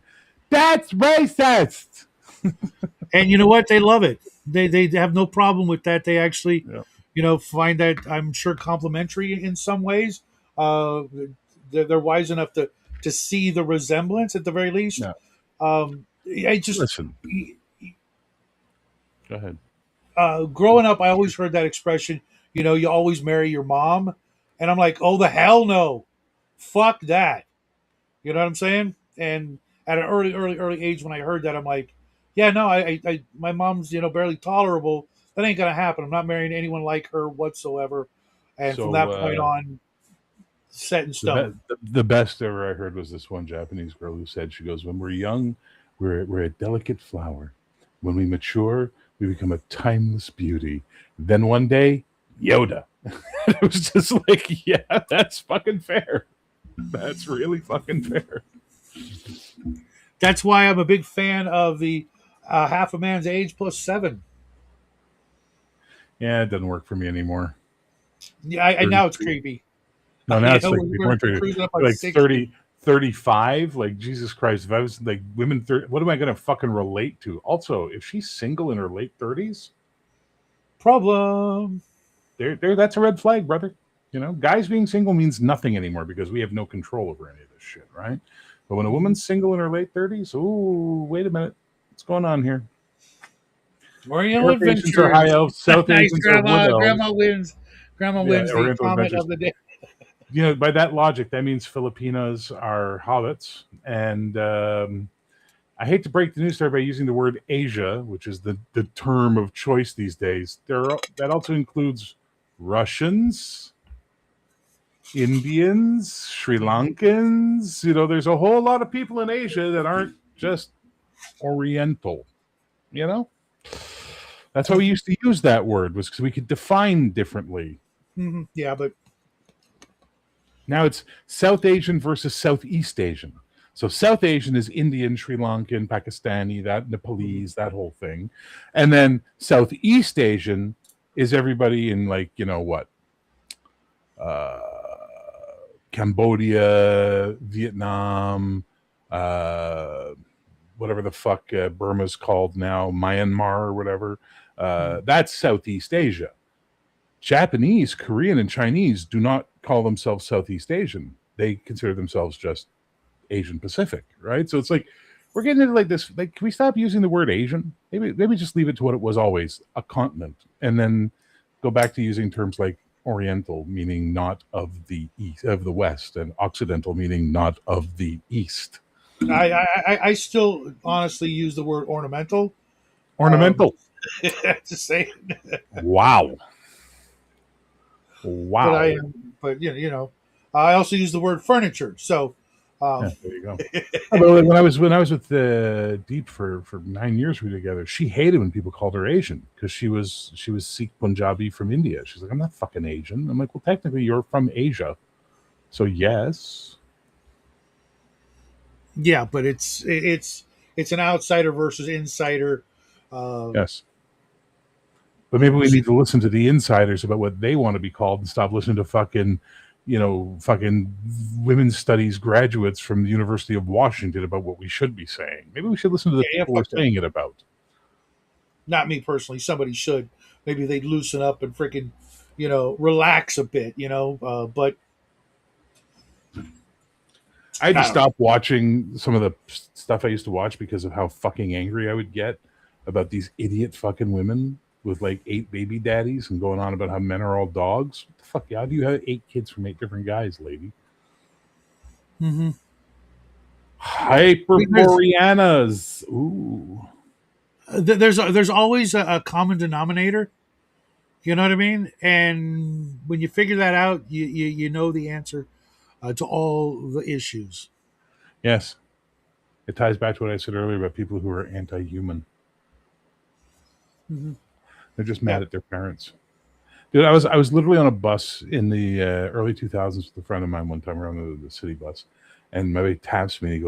He does this, and I look over, and there's this chick, and she's all punked out, pierced, the whole 9 yards, tattoos, and there's a punked out guy sitting with her. And he says to me, he goes, "Who do you think she's mad at, mommy or daddy?" And I looked back, and I said, "Mommy." He goes, "How can you tell?" I said, "If it was daddy, that guy would be black."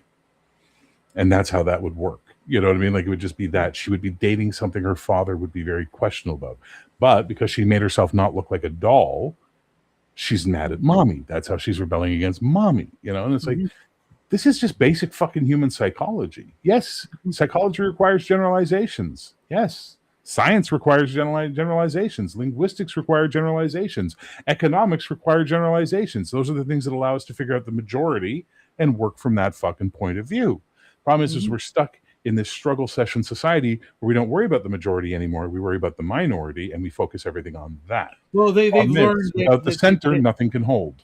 Sorry, they've learned they can be loud enough to make up for their size, and thus, and also radicalized with the There's the word, radicalized. There's the word. And that just like in the past where 1, 2, and 3% could change the world, they've taken that to heart, but in the worst possible way. Well, yeah. And unfortunately, what that's going to cause is an equal and opposite reaction where masks are going to come back. We're going to see real life vigilantism and people taking matters into their own hands. And while I may be cheering it from the sidelines and not participating, I do see it coming in my lifetime, where people in areas are going to just have to literally take matters into their own hands and you know This is my warning to the powers that be. You can stop this, or you could be the first victims. Well, but it's also like the police body cam thing, right? They fought for that so hard during the summer of BLM. All cops have to have body cams so they can prove how evil and racist cops are. So now cops all have body cams. I refer to it as my porn. I watch police cam videos. That's I'm watching Oh, no, porn. no, no, no, no, no! There's a new wrinkle. Haven't you heard? Well, now Body they're cam. against the body cams.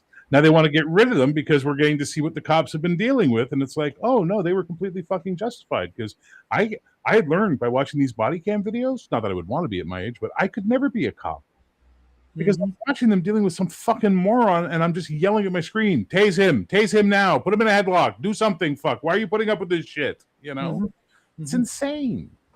I have yet to And, see one body and cam and that's even. why if you go to your local swap meet, and in any town anywhere USA at least, your local swap meet will have a Latino family that specializes in making luchador whatever masks. Masks. You Yeah, can yeah. find one, and don't carry your cell phone when you're out about doing things, and you're going to see that in a big way. We're going to get to see the origin of the Watchmen in real time, Yeah. Yeah. and I'm going to sit back and stock up on popcorn and love every second of it. Being too fat and old to participate, but at least I'll be able to say, "Told ya." Because what do they think is going to happen? Has human history ever done otherwise in all of recorded human history? When people get pushed a certain way and enough, I think we have this document that states that when we've been pushed far too often in a certain direction, the inevitable is going to happen. Well, pushback is always the pendulum always swings, right? That's just the nature of the Mhm. beast. But Mhm. but you know, nothing. You got to break the eggs to make the omelets. That's the reality of the world we live in. Nothing happens quietly. Nope. Well, that we want to know about.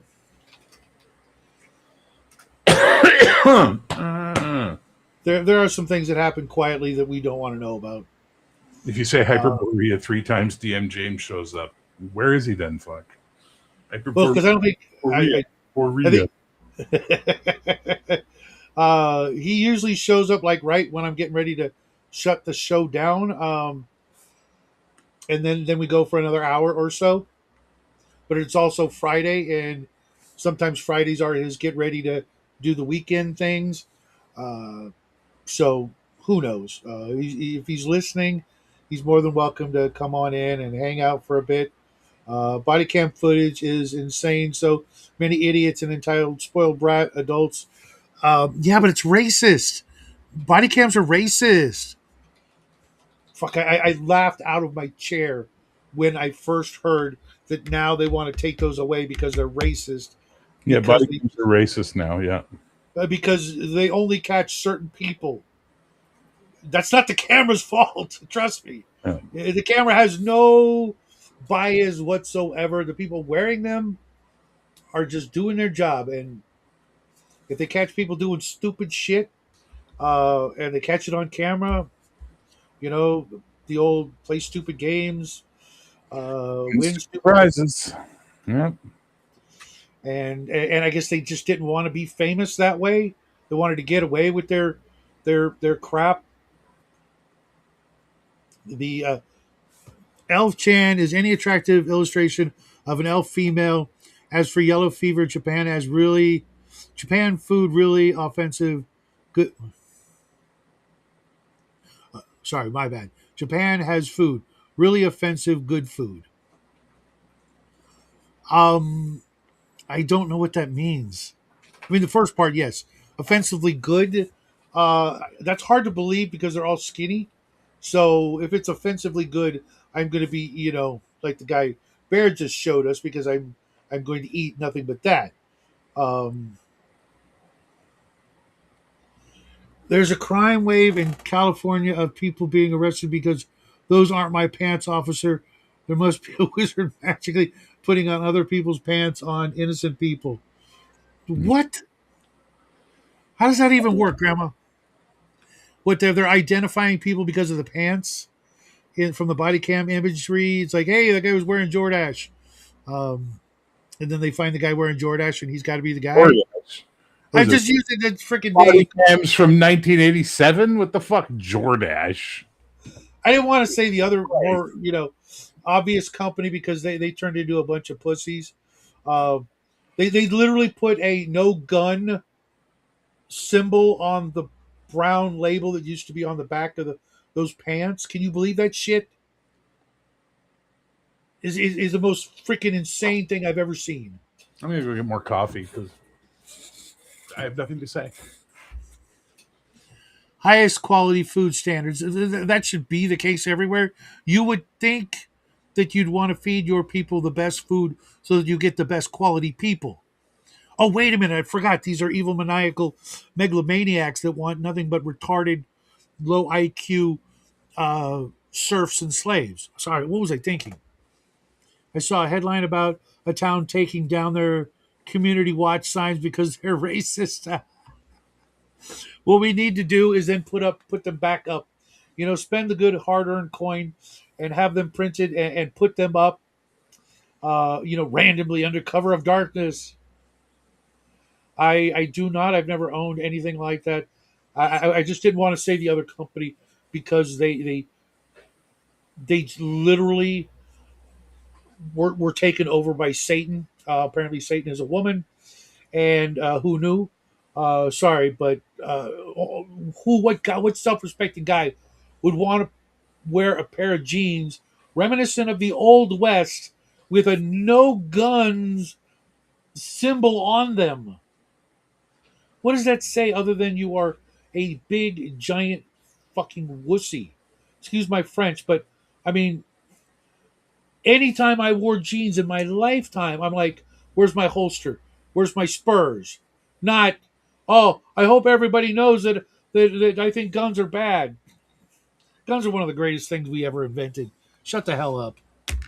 Ain't nothing like a good old fashioned firing squad, just saying.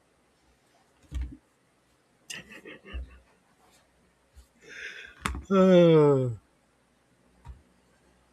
but right, I mean, why would you want to disenfranchise your entire customer base by doing that? I mean, sure, you can rip the label off, okay? But most people know that a pair of those jeans, if you're going to sell them in Russia, you want the brown label on them. But if you sell them in Russia with the brown label with the red no guns thing on them, you can't get freaking. They're just going to rip that off. Russia's just waiting for us to Sorry, hand I'm just over our listening last. in. Shadow, are you talking about Levi's? Yes. Okay, what happened? I don't know the story. Recently, the brown label on the back. Sure. They put a symbol, a red symbol of a firearm, a pistol, with a red circle and a line through it on that label to virtue signal that they hate guns.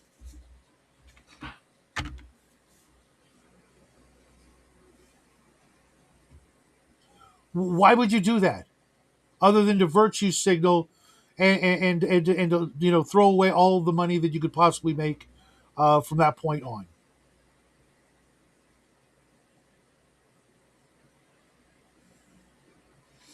You don't buy those vehicles. You just watch the market crash, Chris. Watch the value of old cars go up uh, and just watch people rebel one more time.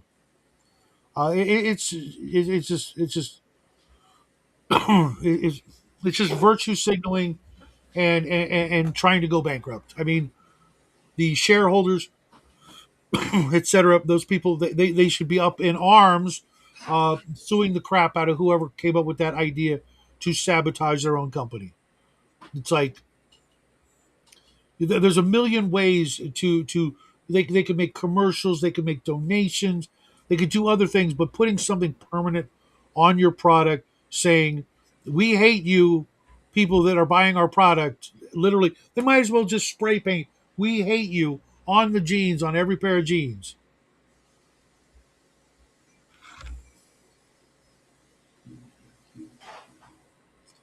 And yeah, that is creepy, and it's all about control. I know people that don't believe any of that, and they've clearly obviously already been compromised, and will sacrifice Shit. uh, safety for freedom. And I despise those people. Yeah, it already did a while ago, but that was just because of inflation. Now it's going to doubly so. Now your Nissan Stanza is going to be a classic car. Your Prius, etc. Anything pre 27 is going to be highly sought after. And what are they going to do? Just start giving cars away, saying you can't drive them.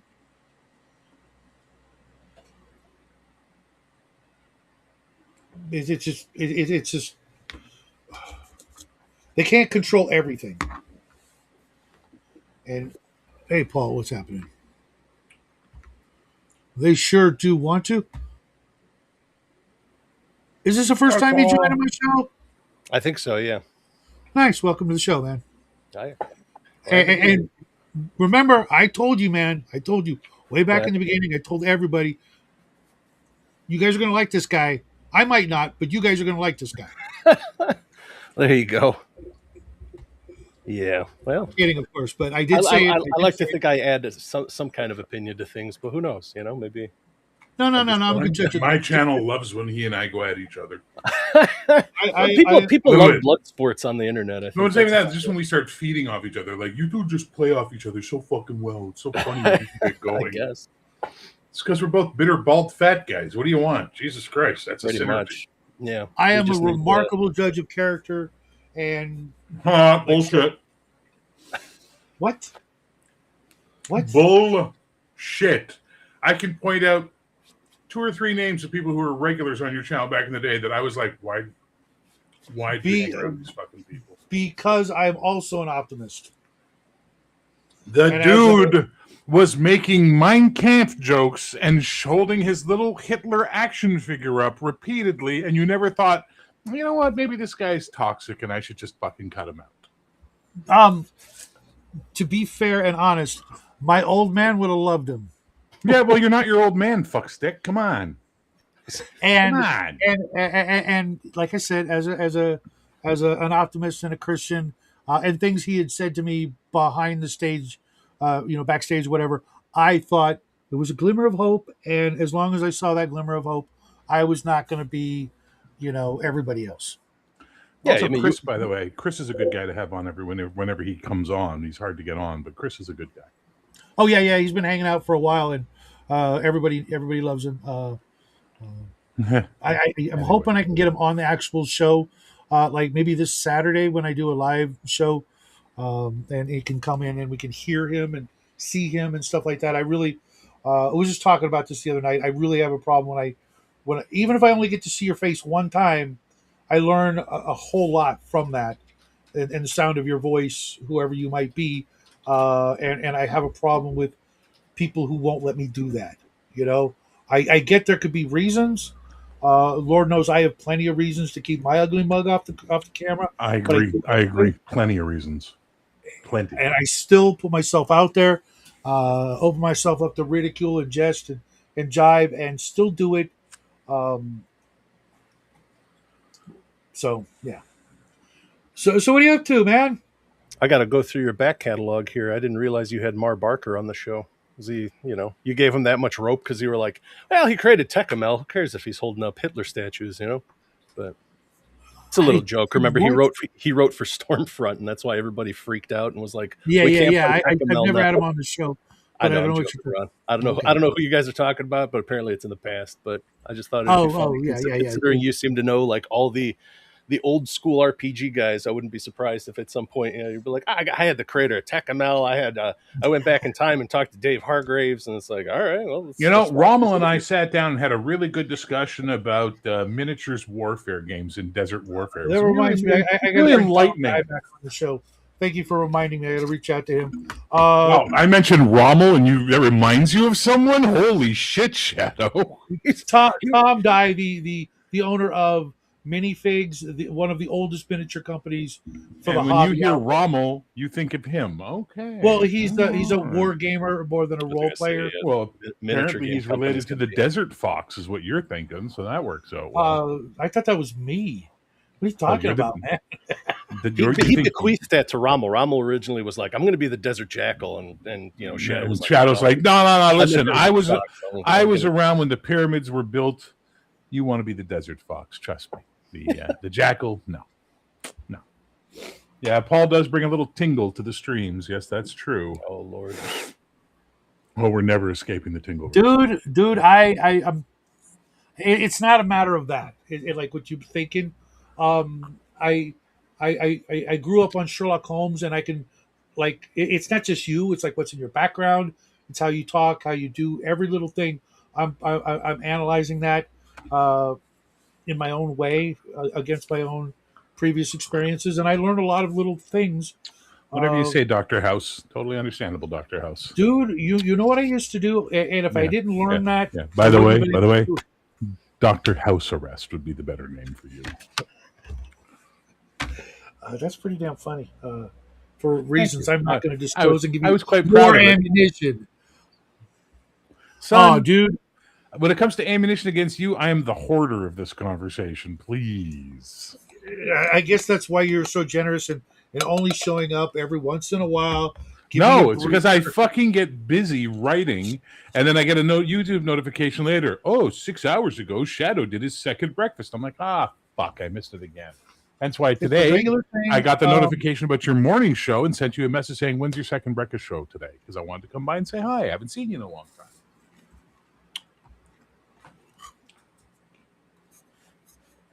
That's one thing about me you'll learn. If I make a schedule, I've been doing my Saturday show for like 3 years, every Saturday, 6 or 6:30, depending on certain things. My Monday through Friday show, it's 9 a.m. Been that way for months. I am very regular and keep two schedules. Well, it's good that you're regular. Are you taking in a lot of fiber, or how are you staying regular? Metamucil twice daily, yes. There you go. Check your blood sugar. Check it often. Check it off. Diabetes is a horrible thing. Make sure that you check it. Check it often. Now, I feel all right, and I'd like to come back inside if that's okay with you. His diabetes got so bad, they locked him in a shack. They locked him in a shack because of his diabetes. But no, we were talking about this the other day too. But we were just talking about the whole thing with the Levi's jeans and all that. And I'm thinking, if Levi's were to make a video, a commercial, they'd have some guy standing at the front range fixing a fence or something, going, there's only one thing comes between me and my Levi's. Like that type of mentality, because everything to do with guns or conservative values, immediately, as Paul said 3-4 shows back on my channel, immediately do the dumb Southerner voice. Uh-huh. And that signals to all the people in the city, see, country folk are dumb and simple. They're simple people. They're pleased by shotguns and pickup trucks.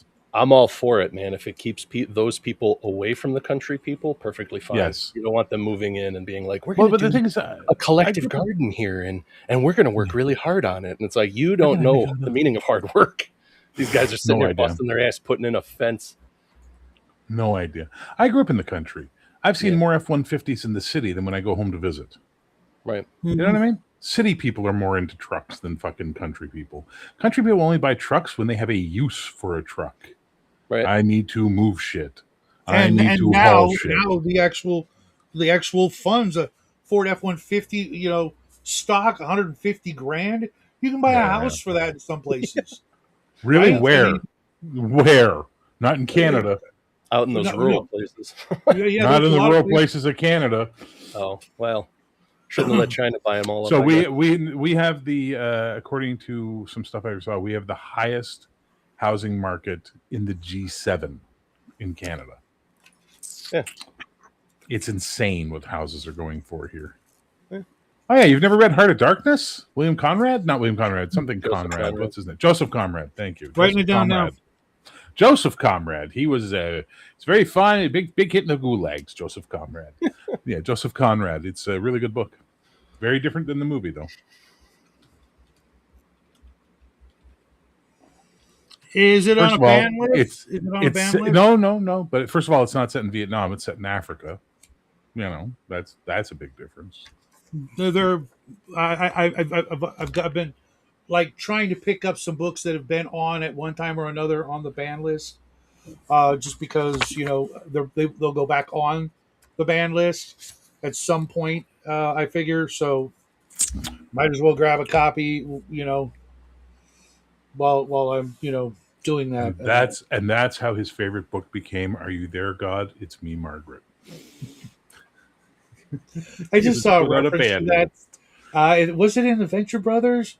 Somewhere I saw a reference to that, and I'm like, oh my god, I haven't heard that in since like high school, I guess. Yeah, I'm still super choked about Radiant is the Baboon's Heart. Why? Because it's instead of writing a proper finale movie, they just compressed the last season into a 2-hour movie, and as a result, everything feels so fucking rushed. You know what I mean? It just nothing feels. It does feel rushed, but they, I just saw it for the first time last week, and it wasn't a bad send off. It could have been better. Could have been way better. Like the chick who betrays them. The chick who betrays them, right? Imagine if we had a whole season of meeting her, getting to know her, trusting her, and then the betrayal happens. It would have felt something. But it didn't. There was no feeling to it. This is the problem with these rush jobs finales they do. Same thing with this Serenity movie. It just was too fast. But it's all we're going to get. And I was thinking about this earlier this week, watching it from the beginning. I know the guys who wrote it, are a certain way now. Okay. And not entirely in a bad way because they gave us this. But they couldn't get away with it today. They could not put out season 1 today on any network, any platform, other than something incredibly self-owned. They would just be freaking just reviled for some of the things they did, said, and put forth in their show, and they have yet to oh, we're so sorry we put out the Venture Brothers. It was a different time. None of that crap. They're just going on to doing other things, and well, they definitely censored themselves before they even hit air. Because I've got there's an art book that they put out that was you've actually got a copy of that. You know how valuable that book is. Oh, really? Wow. Okay, I just got it sitting on the shelf. Minimum $150 if you could find it. More likely $500 to $600, and that's the only book that exists on the subject. Interesting. Yeah, because they definitely had a character that was called the Feminazi, and they were like, "Yeah, they told us we could not use this character." And it's like, sure, hit a little too. Writing that down for my Venture Brothers. Yeah, let me pull it off the shelf here. I know what it looks like. It's on my list. I just haven't pulled the trigger because it's the end of the month, and I have a 1 or 2 week period of every month where I don't buy anything because I usually go hog wild at the beginning of the month. It's a black with a white. What is money? What is money? What is money? I keep hearing about this thing called money. What is this? Yeah, I mean, it wasn't too expensive. It was only $40, but it's just that's the thing. People don't order it. You can't get it. You can't get it anymore. What's it called? Go Team Venture Brothers. Let's see. Go Team Venture. Go Team Venture. The art of the Venture Brothers. The art making of the Venture Brothers. Yeah. The problem is because it was by Dark Horse, and they only print to pre-order, and there's practically nothing left. So. By Christopher McCullough, Doc Hammer, and Jackson Public. Yeah, it's really only 2 people. Yeah, Jackson Public and Chris McCullough are the same guy. Oh, and a forward by Wife Killer. So there you go.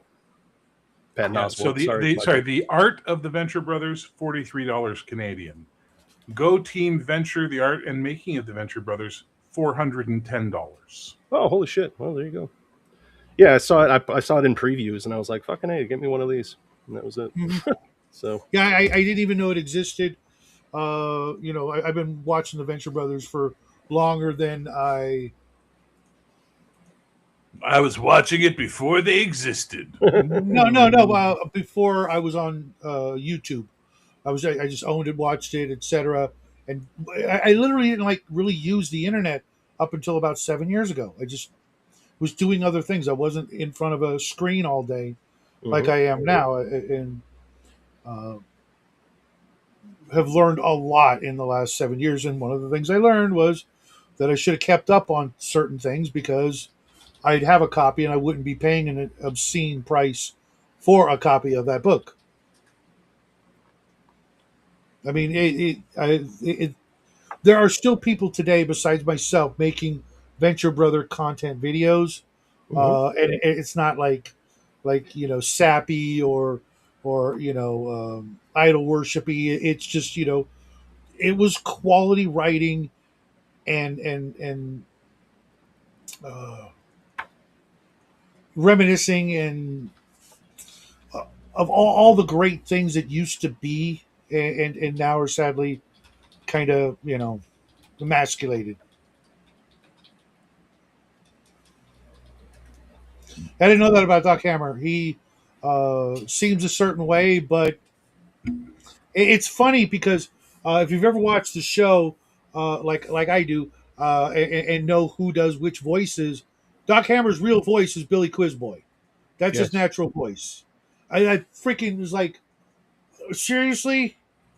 Oh man, that like kind of hurt. I'm like, you poor bastard. He went through life as Billy Quizboy.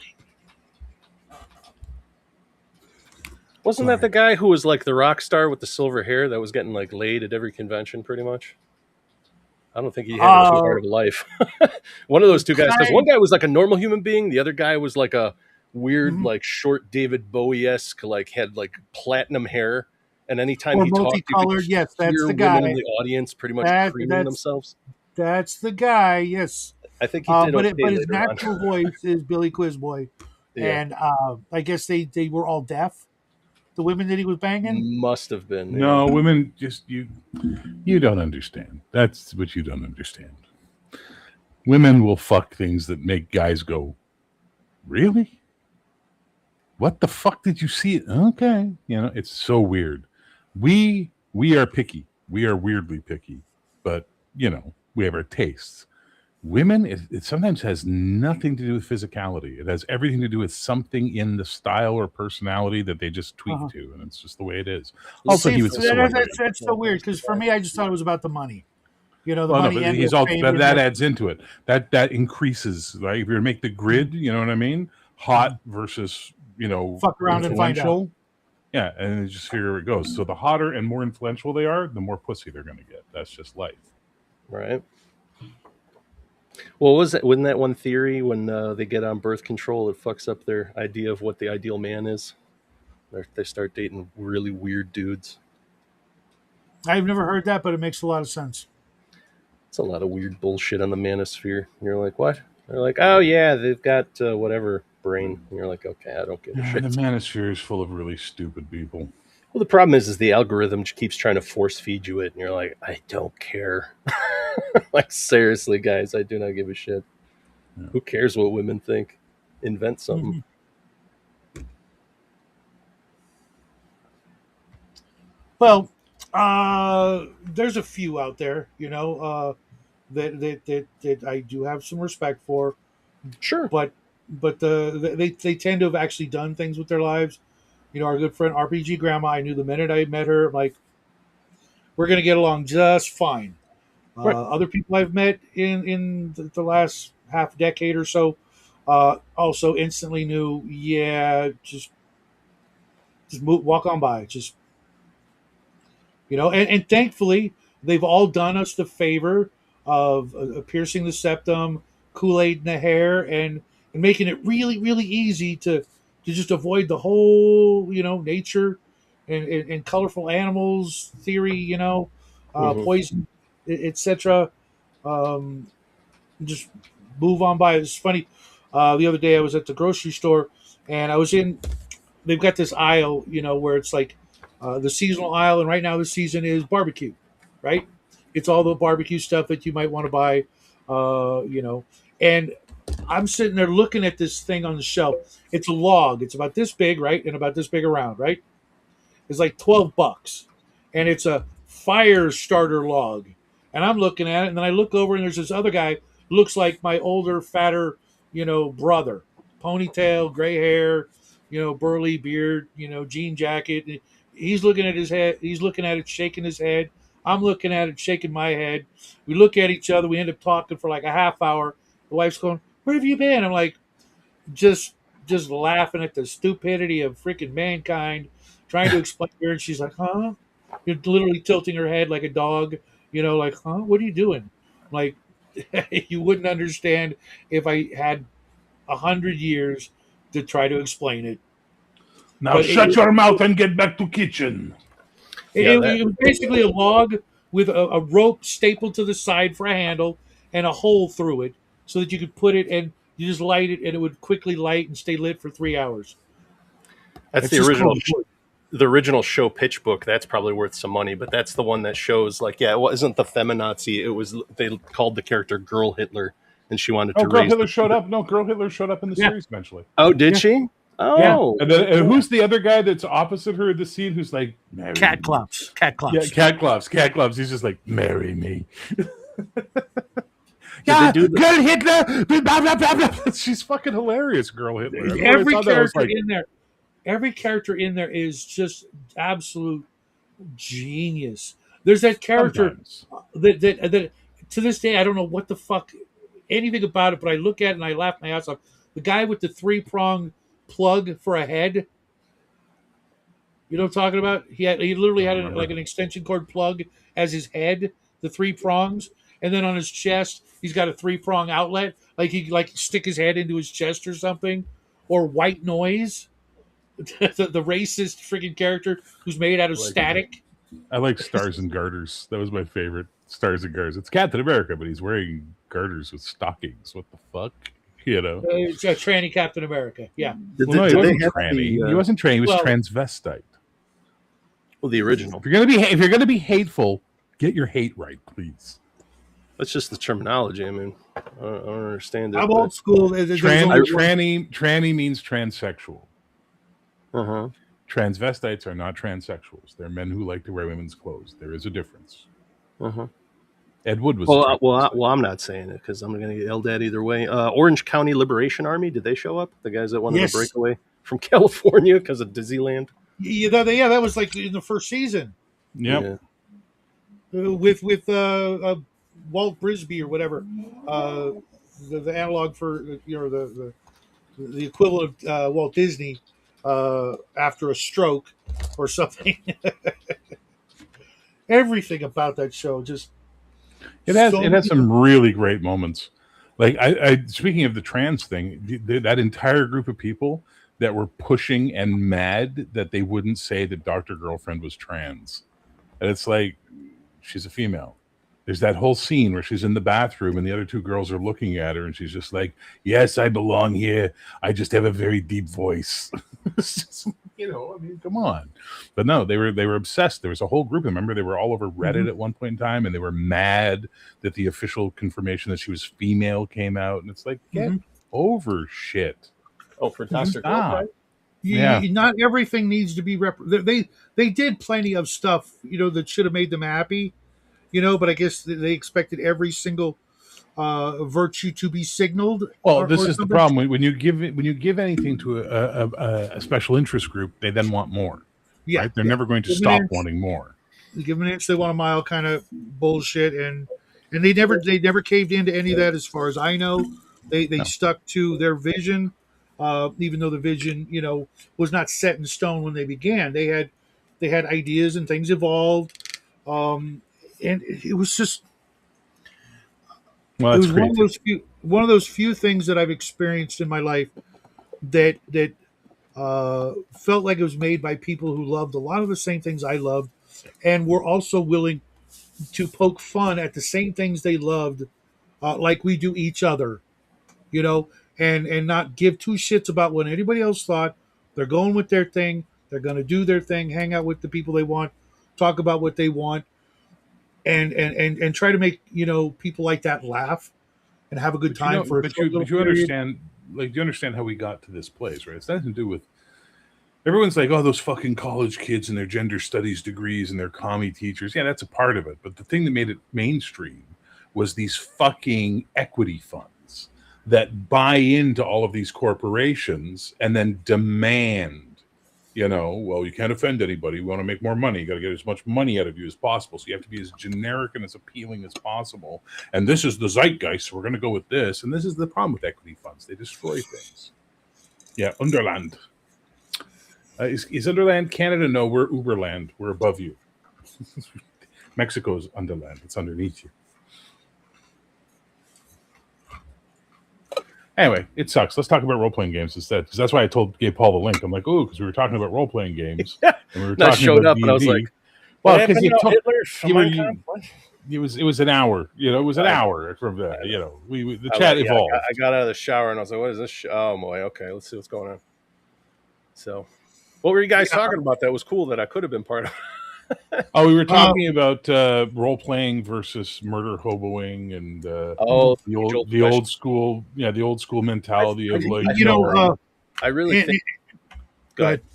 I think they need to come up with new terms. I think it was like I was talking to Max Bovane last night. I think role playing too, the way I saw it was you're supposed to play a role, but I never thought on that kind of lower level of like, well, people believe a role of a fighter is just to hit things. People believe the role of the cleric is just to heal things. So they are, in their mind, they are playing a role. In my mind, they didn't even name their character because they're like, he's gonna die anyway. I'm gonna wait till like 4th or 5th level, then maybe I'll think of something. You're like, oh, and I made the exact same comment. We don't know what's in their head, and maybe they just don't have the ability yet. They feel embarrassed or shy. There's a lot of reasons why they might be a great role player, just not yet. They don't know. Yeah, they're not. They're literally embarrassed or afraid to do the things that they really want to do. That's going on in their head.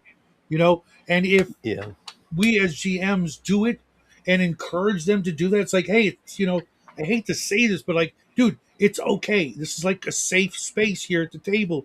You can be that weirdo. You're surrounded by weirdos who want to see you be a weirdo, not to make fun of you, maybe a little, but to see what you can do. Let's see you play this character. Show us this new person that you've created, this new life that we can, enjoy and appreciate, like we do, like some of the fictional characters we were talking about a minute ago. You're in the position to make a character that could be amazing. We want to see that. We don't want to make fun of you because you're one of the theater kids. No, we want to see what you can create right before our very eyes and watch this character grow and develop and be someone that might save our bacon. We might like shed the single tear when they die, and look back when they die. It's gonna happen. It's gonna happen in the combat game that is D&D. But well, no, even just generally speaking, someday we all die. Unless you're playing Immortal Rules and you've already died. But I just like the way you said it. It was like, look, you're a really good role player, man. Your character comes up. You suck at the actual game, but you're a really good role player. When your character died, we felt it, but really, like, come on, dude, it was a fucking nest of bugbears. What were you thinking? Your 3rd level. I mean, I get it. What I mean? I have played NPCs that the characters love. Like you said, they want me to bring them back. I've played characters alongside other characters that I miss. It's like, man, I miss playing with this guy. This character, even the person too. But I miss this character. I wish there was like a book. He should have went on and wrote books about this character. Everybody else would have loved this guy. And instead we get these cardboard cut out nothings, sitting at the table, just waiting for the next for me to say roll initiative. Literally, that's all they want is to hear roll initiative. Yeah, which I also think is fucking retarded. And when we were limited to a 3-hour space to play a game, and we've got to spend 15 fucking minutes setting the initiative order for a game. You know what I mean? And 9 times out of 10, because so and so's got a dex bonus, they're going to be at the top anyways. and you're just fighting for the freaking, second, third, fourth, fiddle position, what do you think you're going to do that's going to make a difference?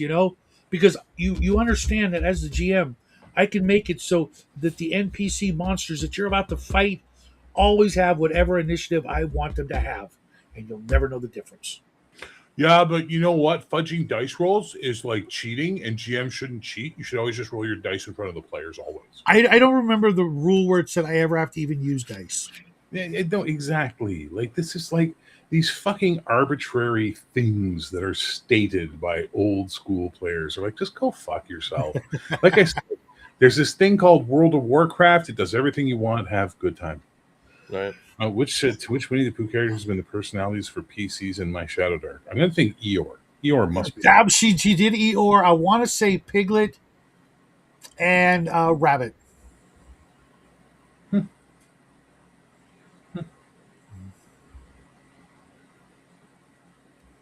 I can't say Tigger casually anymore. I have to say it very specifically. I have to hit that T at the front real hard. People hear what they want to hear these days, brother. Yeah. I think the more we do that instead of do what we would do, were there the lack of consequences they suffer, and just use the shit out of it, they would have to shut the fuck up. No. We're going to agree to disagree on this one, but now I know why you were friends with Justin for so long. You can't. You can either bow down, or you can fight racism with more racism. And since they or you can go the middle road. You understand that? Like I don't understand why centrism is such a cancer for Americans. It's like, you guys are like, centrist? No, I have to pick a side and fight it like my life depends on it. Like, whoa, there's a middle road, guys. I know. Choose it more often. I guess it's like, my uncle was a coal digger. Whoa, could you not use the hard D on the coal digger? No. That's not what I said, and you all fucking misinterpreted what I said. I said I cannot casually use the word Tigger without hitting a hard T at the start, because it sounds too close to another word, and some idiot's going to fucking hear the wrong word, because idiots hear what they want to hear, and then suddenly I'm in an altercation with someone. That's my point. Sure. And how's that not their problem? It's not a question of, oh my God. It's not my problem. Like I said, Tigger, and then somebody's going to go, you used a word I don't like. What, Tigger? It's the name of a character in a children's book. Yeah, but it sounds close to this other thing. No, but that's not the point. They're not saying it sounds close. You're missing the point again. They're hearing you say a different word. No, they're hearing you say a problem. It's but it's not their fucking problem when you're having a fucking fight at Walmart with a guy. Because he's decided there was a fucking their fucking problem there was a Spanish and it's going to be YouTuber. my problem if I defend myself, because it won't be considered a hate crime when he jumps me for saying Tigger and naming a character out of a children's book. And it's like, why are you fighting so hard for this? And it's like, because I was talking to my kid about a character in a book, and this guy jumped out and beat me up. Why didn't you just take the middle road and change the way you say it? That's not what I said at all. You're now you're doing what you always do, which is misrepresent my argument to the most extreme possible absurd version of it, and then act like that's what I said. That's not what I said. Explain the middle way that doesn't get me beat up by the random guy because I'm talking about a cartoon character. Hitting a hard T at the start, making sure you say it clearly. That's a middle road. That's all I was saying. I was saying on my channel, one day, I wanted to start singing, because it was in my head, the Tigger song. And then I realized, I got to be real careful with that fucking word, just because of how it might sound on the audio. Therefore, I'm not going to do that. Got to have that censorship living in your brain. Yeah, that's it. Censorship. Censorship. Might affect that one guy on the internet who might be watching your show at that exact time, and he might come in. You know what? I enjoy all of you greatly, but I think you all need to understand that there's other attitudes than the American left, right, up, down, I'm right, they're wrong, fuck them. Some of us actually try and live in a world where we flex a bit and try and be a little considerate of other people, and also stand up for ourselves when we need to. Oh, now you're doing your thing where we're all assholes and you're the saint. Well, you guys keep telling me this, so I'm going to have to, because that's the only defense you've left me. You're all assholes for saying Tigger. I mean, I'm just that's saying what I said. I'm saying it so the guy that might exist might not judge me. That's exactly what I said. Yeah. I said, you're all assholes. I think we're going to have to agree to disagree on this. Even though I am a hardcore free speech absolutist, believing that Yeah. we don't know who you are if we can't hear you say it. What? And that's the What does that if you're an even asshole. mean? Okay, if you're an asshole, but you can't say the things you want to say, it festers and comes out in other ways. If you're allowed to say whatever the hell you want, provided it's not illegal and a call to Oh, no, no, no, violence. no, no. I agree with you on that one. And that's one of the Um, things. That's why I hate the fucking evilness of that word, because it's become so commonplace now as a word that we use, that, or the persecution of it has become so commonplace. People find other ways to say what they want to say without using it. But in the old days, when they would just use that word, you could just go, "Oh, well, I know what the fuck you are," based on that statement. What the hell? Where'd Shadow go? He's back. Oh yeah. He was it's like, just I'm one of those. done. I'm out of here.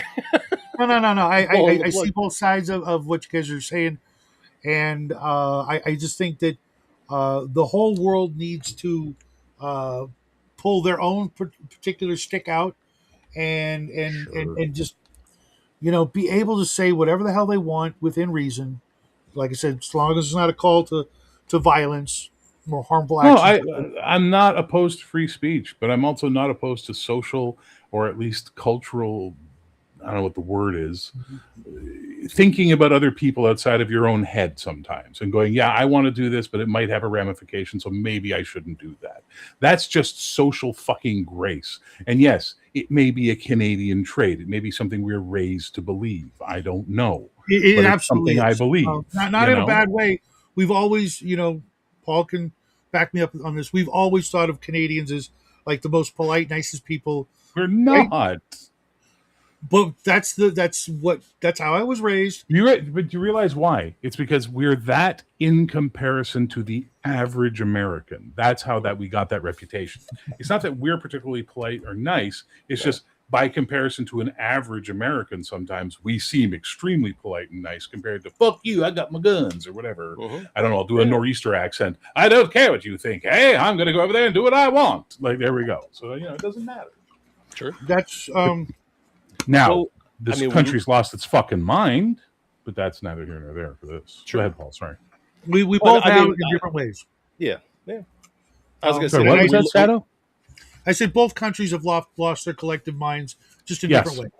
Paul, what were And you going to say? and Sorry. we we learned were differently about Canada when you guys booed our national anthem at that hockey game. We were like, oh wait a minute, maybe we were wrong. Yeah. No, We that were was no, wrong. no. Even most of us were going, "Oh, that was really fucking off base." But you also understand where it happened, right? No. Quebec. Okay. They're like our non-English speaking fucking redneck idiots. You know what I mean? Like, you ever notice all Right. the jokes I'm making with Mr. Max, and he's like going, "Yeah, no, that's true. Yeah, yeah." Right. Quebec is this whole fucking microcosm of just absolute absurdity, and the shit they pull is like the rest of the country is often just going, "Oh fuck Quebec." Like, it's just this constant reaction we have to this kind of shit. There was an article literally in the newspaper about this couple. "I'm not your pal, buddy. I'm not your buddy, pal. I'm not your buddy, fella." There was this couple from Quebec who did. They went to North Africa for Mhm. tourism, and the woman wrote this whole article, and it got fucking published about how absurd it was that they expected them to take their shoes off as tourists before going into the mosque to take the tour, and how she had to cover her head. How absurd, and how come no one spoke French to them? And it was just like, this is Quebec. This is the way their thought process are. There's this expression in Quebec, la Floride, which is because a lot of them go to Florida for vacation. Like, it was a big, big thing. And as a result, they were getting condos and living in areas. And they actually put a petition in to the governor of Florida, asking them to put up bilingual street signs. And at the time, I can't remember who the governor was, a mayor or whatever. She was a point on. Her answer to them was, "You'll see those signs in Spanish long before you'll see them in French." Like, it was just like, fuck off. You're not in Right. Canada. We're not kissing your ass. You know what I mean? That's just the way it is. But this is the problem with Quebec. They've had their ass kissed by Canada for so long, they have no fucking concept anymore outside of their own heads. So why not cut So, them loose? They want to leave. So because it would destroy the country economically and cause it to just collapse in on itself, because everything on the other side of Quebec would have to ship through a foreign country to get to the rest of Canada. just fool yourself like Americans, where they think if they cut off all the red states that they'll be running out of money because they're all federally funded. That's what they believe.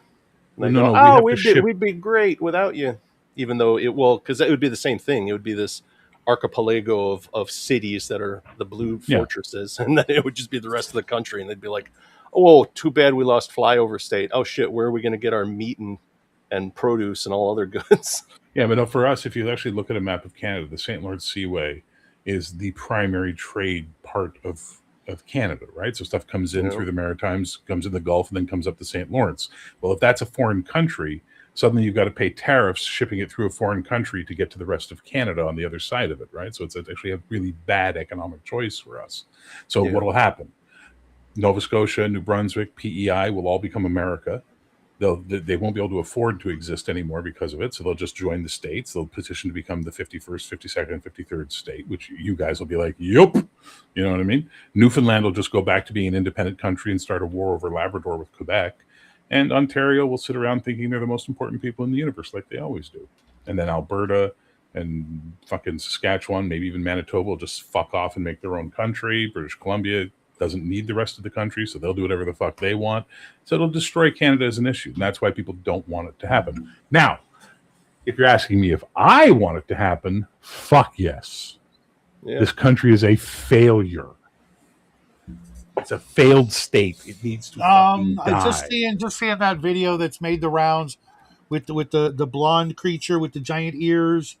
Oh God! What's this? Yeah. What's this? You can't. Yeah. You can't tell me you haven't seen. It was like your Paul, explain it for me. Oh, the NDP thing. Yeah. Of course I've seen that. Fuck, dude. Yeah, but dude, that's like the NDP are nobody. But they're like the Libertarian Party down where you guys are. You know what I mean? The fact that anything like that exists and is taken seriously by anyone, above a certain maybe 12 people I could picture. Okay, 12 people take this seriously. Beyond that, you have got an epidemic of fucking retardation. No, but that's a recent change within the New Democratic Party itself, right? The NDP used to be definitely left, but they were rational. You know what I mean? It's because of NDP candidates we have the universal health care idea in Canada and things like that, because the NDP championed that shit. What's happened is there was a guy named Jack Layton who took over the NDP 10, 15 years ago. And in the federal election he was running, there was this orange, because their color is orange. The orange wave started in Newfoundland, and it swept. Even Quebec went orange. And then it hit Ontario. It hit Toronto. And the fucking Liberals destroyed the fucking chances of us ever having anything other than a liberal or conservative government. Then Jack died of cancer. And ever since Jack died of cancer, they've just been putting one useless, more woke fucking leader of the party after another, which has led us to this situation we're in today, where the NDP is a fucking joke. It's a fucking insane joke. But around 2012, there was an actual chance that the NDP could have been a legitimate, valuable party. But it fell apart because of this bullshit, which sucks. Because now we're stuck back into the old conservative liberal, which is just the same party, you know?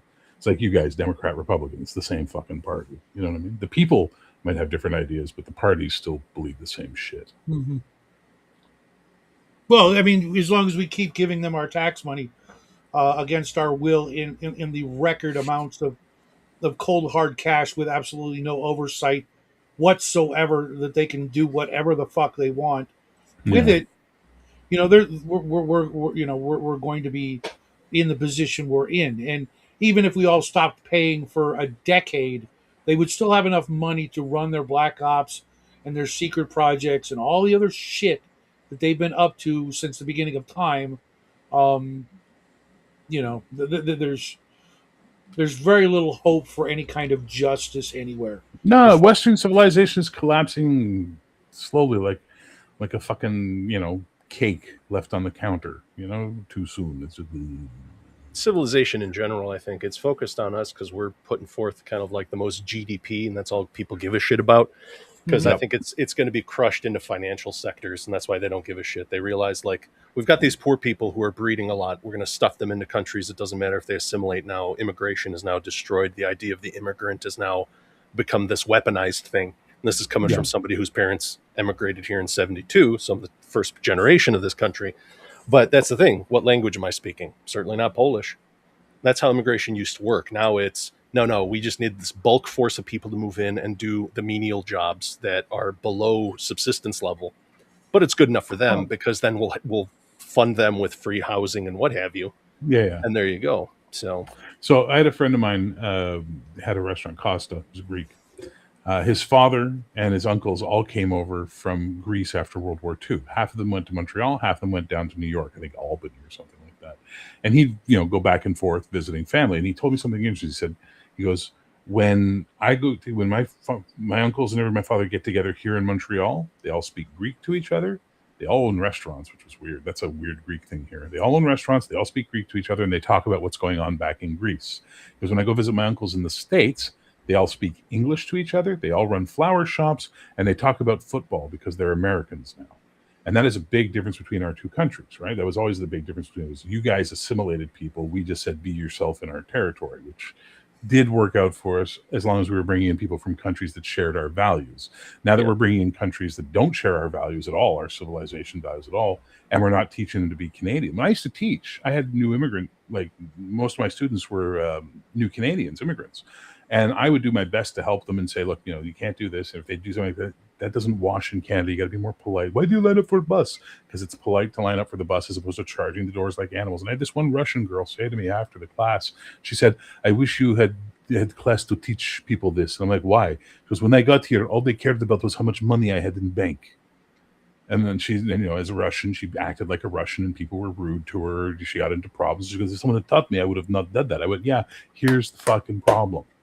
If I were to create a class teaching you how to be Canadians, all the crazies would come out calling me racist and, nationalist and all this horrible shit. But they're all white people doing it. Right. Well, that doesn't matter. There's no social cohesion with that. That's the they're trying to do it with Japan, and you look at Japan, it's like nice and orderly for the train. Everybody, people help each other for the most part. I'm sure there's bad high trust society. Exactly, like the highest trust society, the one that everybody points to. So it's like you have those beacons, and then you look at it now, where it's like, oh yeah, we used to have high trust societies, and now people think like, hey, there's windshield washer fluid just left outside at the gas station. I guess I can just take it. It's like, no, you're supposed to take that, go inside and pay for it. But the brain can't handle that kind of that society. And that usually means you got to go. You either learn or you got to go.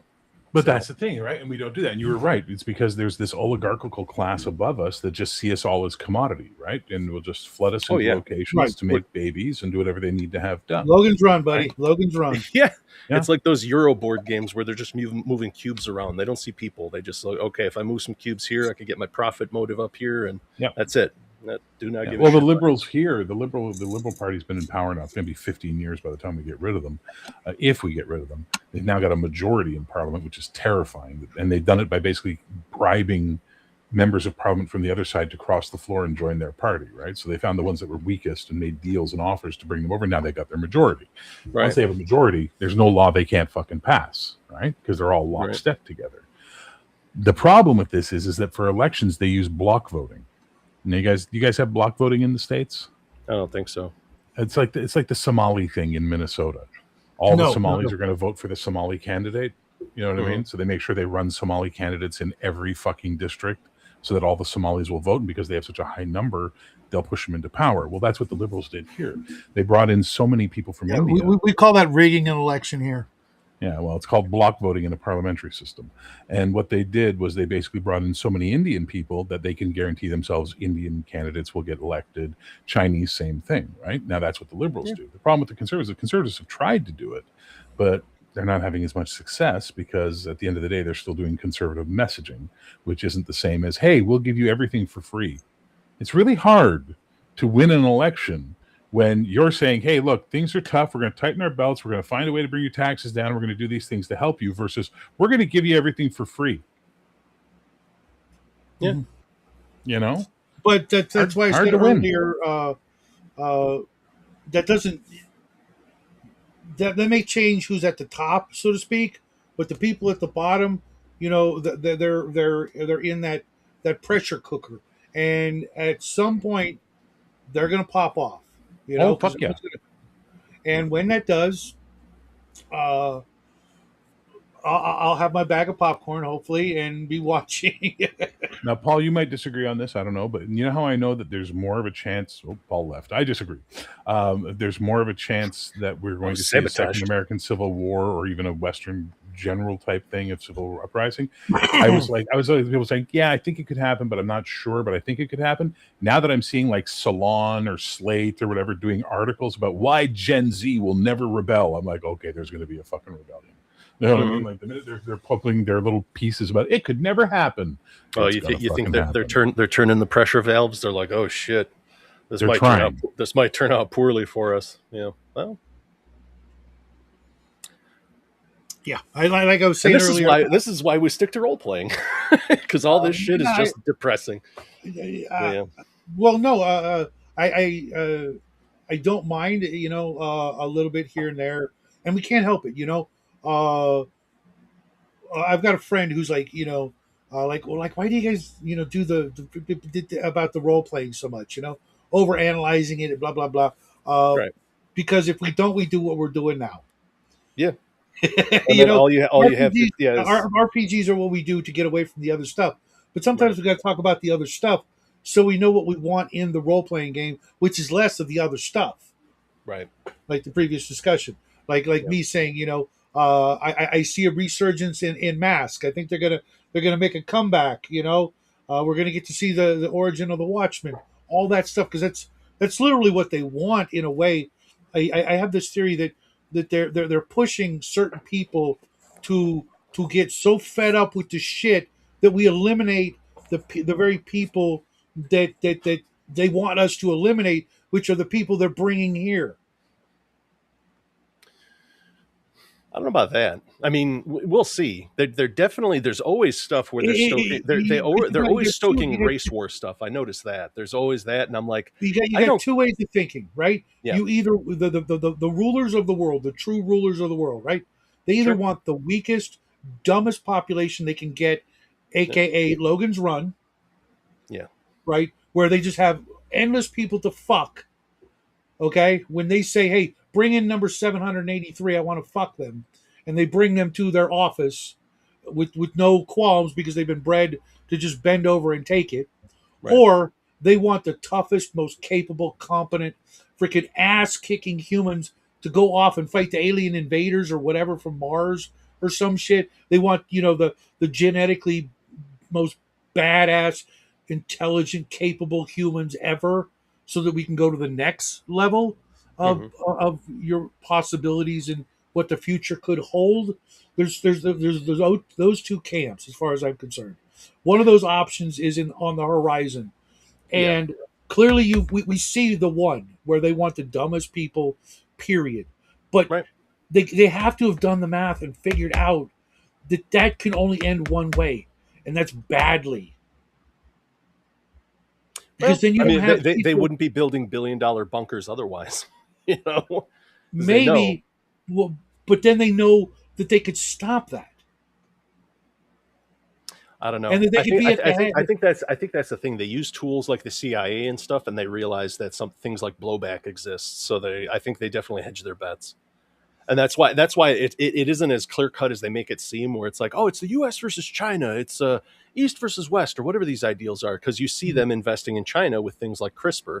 Because what you're saying is advancing. Because we have a thing called medical ethics. China, not so much. So that's why, genetically engineering babies, harvesting organs, that kind of stuff. Or yeah, that's fine. We'll do it for you. So they're okay.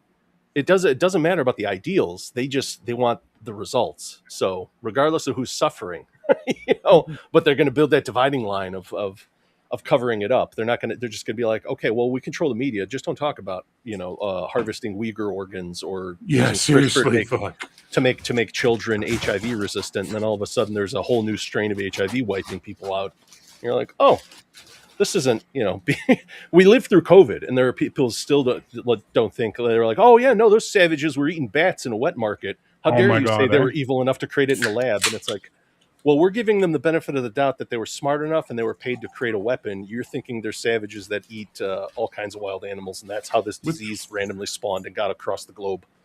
So, yeah. Well, two things can be true at the same time, right? Mhm.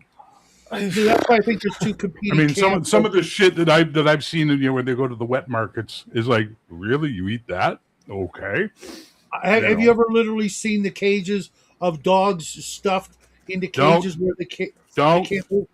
stop it. Please stop it. It's just going to make me mad. Please. I fucking hate that shit so much. Yeah. It's like one of the problems I have with Korea, the fucking dog meat festival. It's like, good God, fuck off, Sorry, I'm eating my lunch, guys. So that's why my camera's off. I apologize. Oh, okay. So like I said, to me, it's kind of like you guys have both watched Babylon 5, right? Mm-hmm. Never You heard got of the it. No, yeah, I shadows, love that. you got the shadows, and you got the Borlons running Earth right now. One side is pushing for the dumbest humans possible, and you got the other side pushing for the smartest humans possible, and see what's going to win: numbers or ability. Yeah. Oddly enough, I think freedom is the shadows. I think they're very kind of hands off, and they're like, "Hey, if people die, that's just the way it goes." Because freedom is letting people eat themselves to death. That's why we have rampant diabetes and obesity and all that stuff. It's like having that high-handed order, though, where you have the nanny state, where they're like, "No more smoking, no more salt, no more sugar, no more," and then you live your grass-fed life like cattle in a pen that they watch over. Like It's another THX nightmare. It's like 11, a blah whole blah blah. yeah, it's like a whole other nightmare. So you're like those extremes, and this is where you find Bear's Isn't little it? middle path. You have to Oh find. my Isn't God, it? shut up. No, I got a hard dick now. Isn't it amazing how we got these great movies back Yeah. in the early days to warn us of these things? Yeah, And isn't it also great how most of those creators became rampant woke psychopaths in the modern era? it's like either they were making a cautionary tale or a how-to. You know, I can't tell anymore. I wanted to, I'm not a number. I I'm wanted a to free think they were man. cautionary tales. Soylent Green, Silent Running, Rollerball, THX 1138, I think it was, and Yep. Logan's Run, Colossus, the Forbin Project.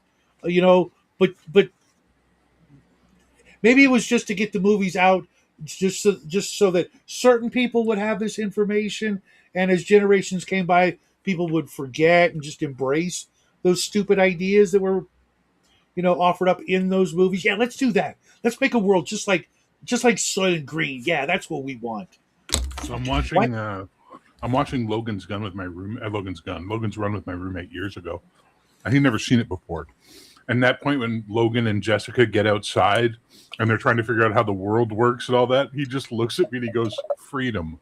Horrible, horrible freedom." It's just like, yep, that's exactly what it is. That's the message. Now, all those old sci-fi films you like that, Shadow, these weird post-apocalyptic societal collapse films, they all grew out of one thing: that fucking book, The Population Crisis. Now, that book is... Sorry? No. It was The Population Crisis what fueled a lot of that shit from the 60s. Mm-hmm. And the problem that guy is was a monster. That book has been patently dangerous. You know what I mean? Because that's the you're never going to see ice in the Arctic Circle mentality. It's like, really? Right. That worked out the way you predicted. Yeah. Literally one of the greatest mass murderers of all time. But Fauci's giving it a run for his money. Right.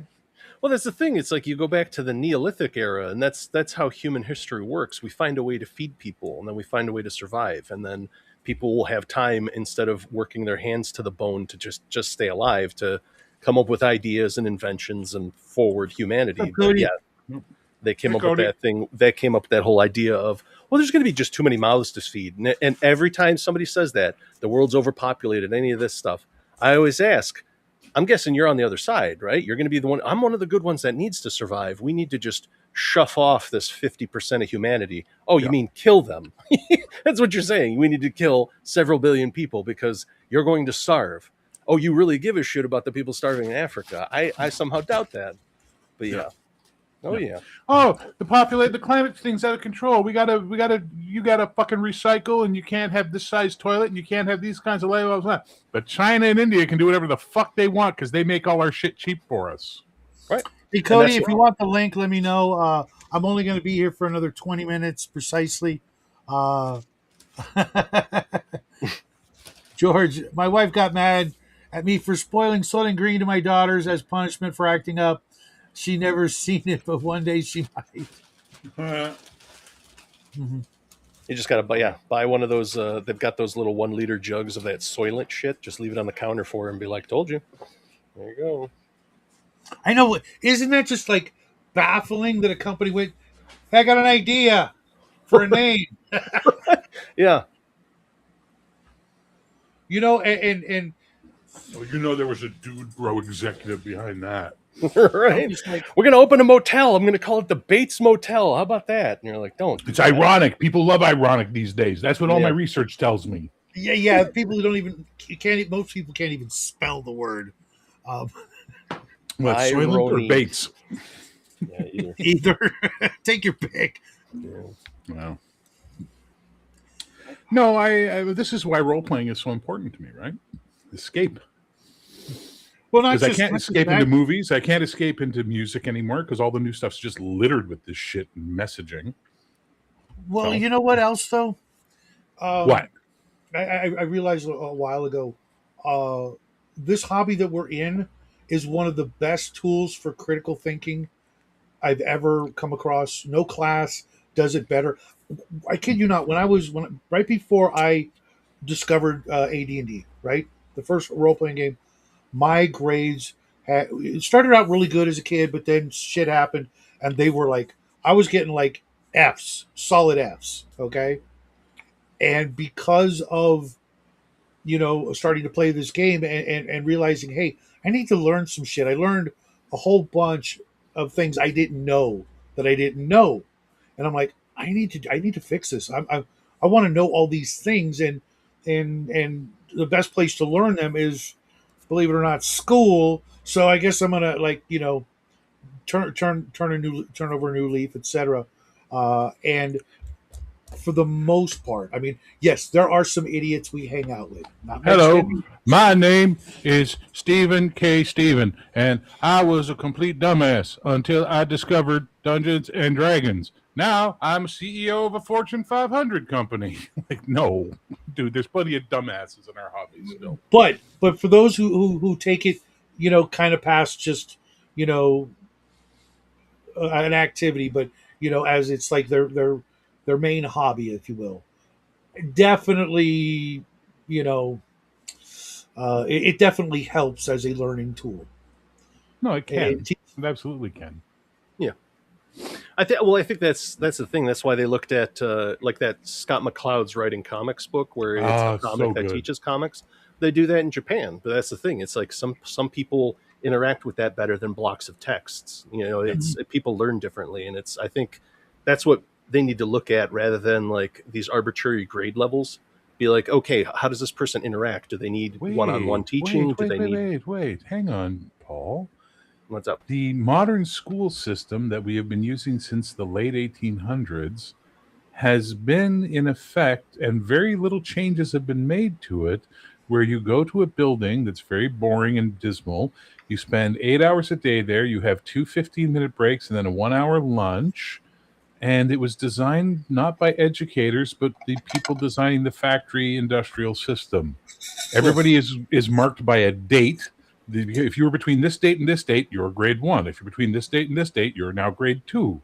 Huh. Ironic that that's not how people learn, but factories run. Huh. Right? Huh. Almost like they Yeah. were programming the poor. Huh. Huh. Oh, absolutely. Modern, like, I'm sorry, everyone's like, oh, now Trump wants to gut the education. I'm like, dude, I have been an advocate for gutting the education system since I was in the education system as a fucking student. It's garbage. It I doesn't was gonna work. say their pay goes up, but the illiteracy rate, the illiteracy rate's climbing with it almost. Because what was it? They passed that I think in Washington State. They were like, yeah, you don't need to be literate to graduate high school, and it's like, then what is the point of high school? School at base level should just teach you arithmetic, reading, you know, and General history. general history, and mostly civics, what you need to do to exist in the society we are creating. And there you Yeah. go. But there would be And, people who are like, basic oh, that's, science, like don't stick pennies in light sockets, things like that. yeah, Just little electricity minor can things. kill you. Fire can kill you. Drinking Yeah. those weird bottles under the sink can kill you. You can kill, yeah. No. But the funny thing is if you go back, I saw this, someone did an article on this. They took like an 52 or something grade 5 exam or something to graduate grade 5 in the education system before it became industrialized. Right. And man, there were fucking first year college students who couldn't answer all the questions on it. You know what I mean? They it's like that. We've lost something dramatically in our knowledge level. I was just talking about this the other day. I was watching this video on a woman who collects books and goes to estate sales and stuff like that. And she brought out, she like drove out of her way to buy some textbooks from like the 1920s, school textbooks. Yeah, I saw that. Yeah, and I'm just like, there's probably things in there that I couldn't pass. You know, just saying. You know, math's not my thing, but just since then, how crazy! I like Washington. How is that even? Who thinks that that's okay for the entire state? Like, is it only like 8 people who know this is now the truth that you don't even need to be able to read or write or solve for X to be able to graduate? Right. This is like literally like suicidal on a monumental level for that state. It's literally pointless. It's like, why would you even put your kids in a system like that when you could Let me just ask you a question wait there, till the Shadow. last year? I'm about to say enroll. I'm about to say something, Shadow, that's going to shock you, given you know what my politics and social feels mostly are like about the centrist path. What was the cause of the fall of the Roman Empire? Wasn't it just their general overall like decadence and That's what I was taught. I thought it was lead poisoning. I was taught all these things it was. And then I right. actually did research on it. You know what it was?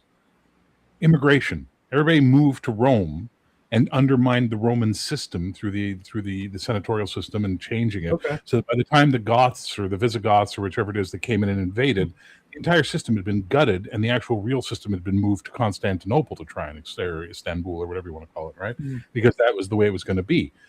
What was the cause of the fall of the British Empire? Oh, clearly immigration.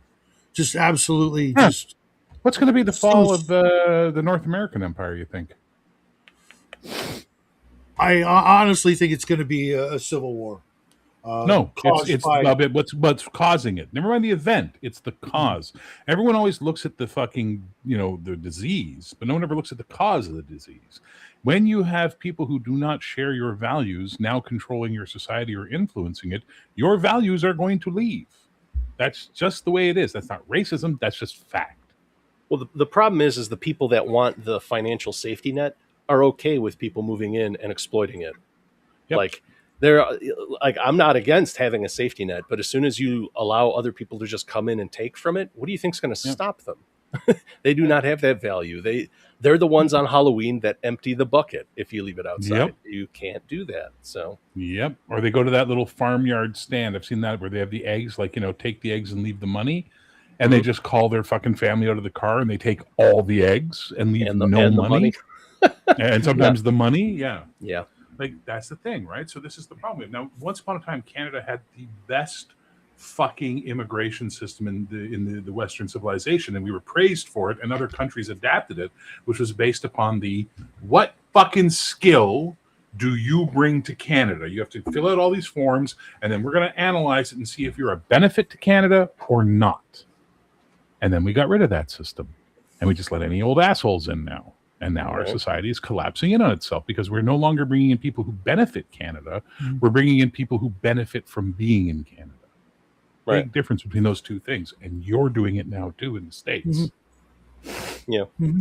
Well, and that's the crazy thing. Like, I've got like immediate relatives who have green cards, and they've had it since they got here. They never got their citizenship. But the reason why they were able to hang on to those is because since they've been here, they've been running a trucking or construction company that's been pretty much in the black since it started. They never had to take government money, live in government housing, or any of that stuff. So those are the kind of people that you want. They're going to run a business there for you. Yep. And they're not going to take from you.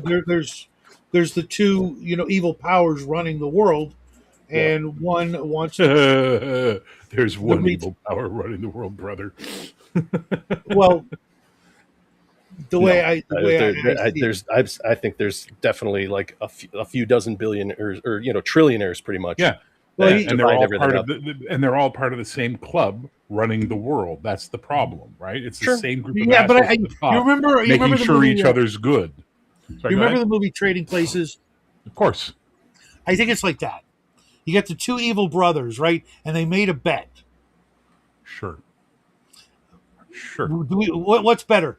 A world full of stupid people that we can run, and do whatever we want with them, or a race of the best humans we can find, but we're still running them. No. Oh yeah. And, Maybe, and, maybe. and maybe we play it off and see which side wins, and whoever wins gets the dollar, because some evil bet like that, we're going to fuck up everybody's life over a dollar because they're just tight-wadded, old geezers who made a Well, wager so to see I saw a which theory is right. fantastic thing where they took the value of like billionaires and they explained buying this by a billionaire is the same as buying this by you. And it was comparing shit like buying 10 Porsches is the same as you treating all your friends to a round of Starbucks for them. Yeah. That's the difference of the world we live in. You know what I mean? Yeah. So yeah, they're evil. They're fucking assholes. They're out of touch. And they think they can get away with it. I don't know, but if buying 10 Porsches, but like if it's more like Well, you went to go see a movie, but to the equivalent to them is they they bought a overthrew movie theater.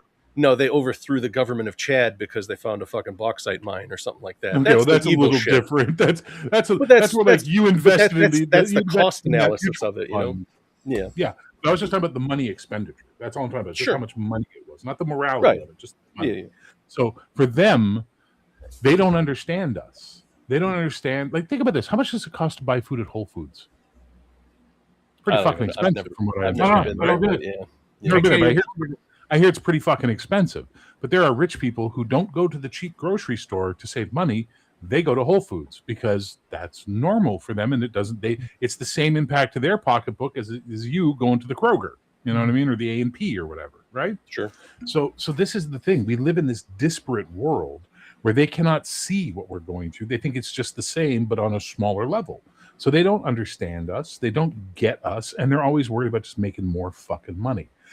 Another thing that happened, my dad used to tell me this. My dad was a businessman. And he said, it's really funny. He goes, in the 70s and right up till about the middle of the 80s, you go to a business meeting or dinner with all these business guys from the community, the commerce, the chamber of commerce, and guys would be bragging about how big their companies were. Oh, I've got 120,000 employees. Oh, I've got, 200,000 employees. Now he goes, I go to those dinners and they're bragging about how many people they laid off. So what happened in business that changed this? Reward became the key. The reward became the key, and saving money for the fucking, the financial, fiscal responsibility for the investors became key. And I used to ask this to my students. I'd say, okay, it's Christmas Eve. You're a manager.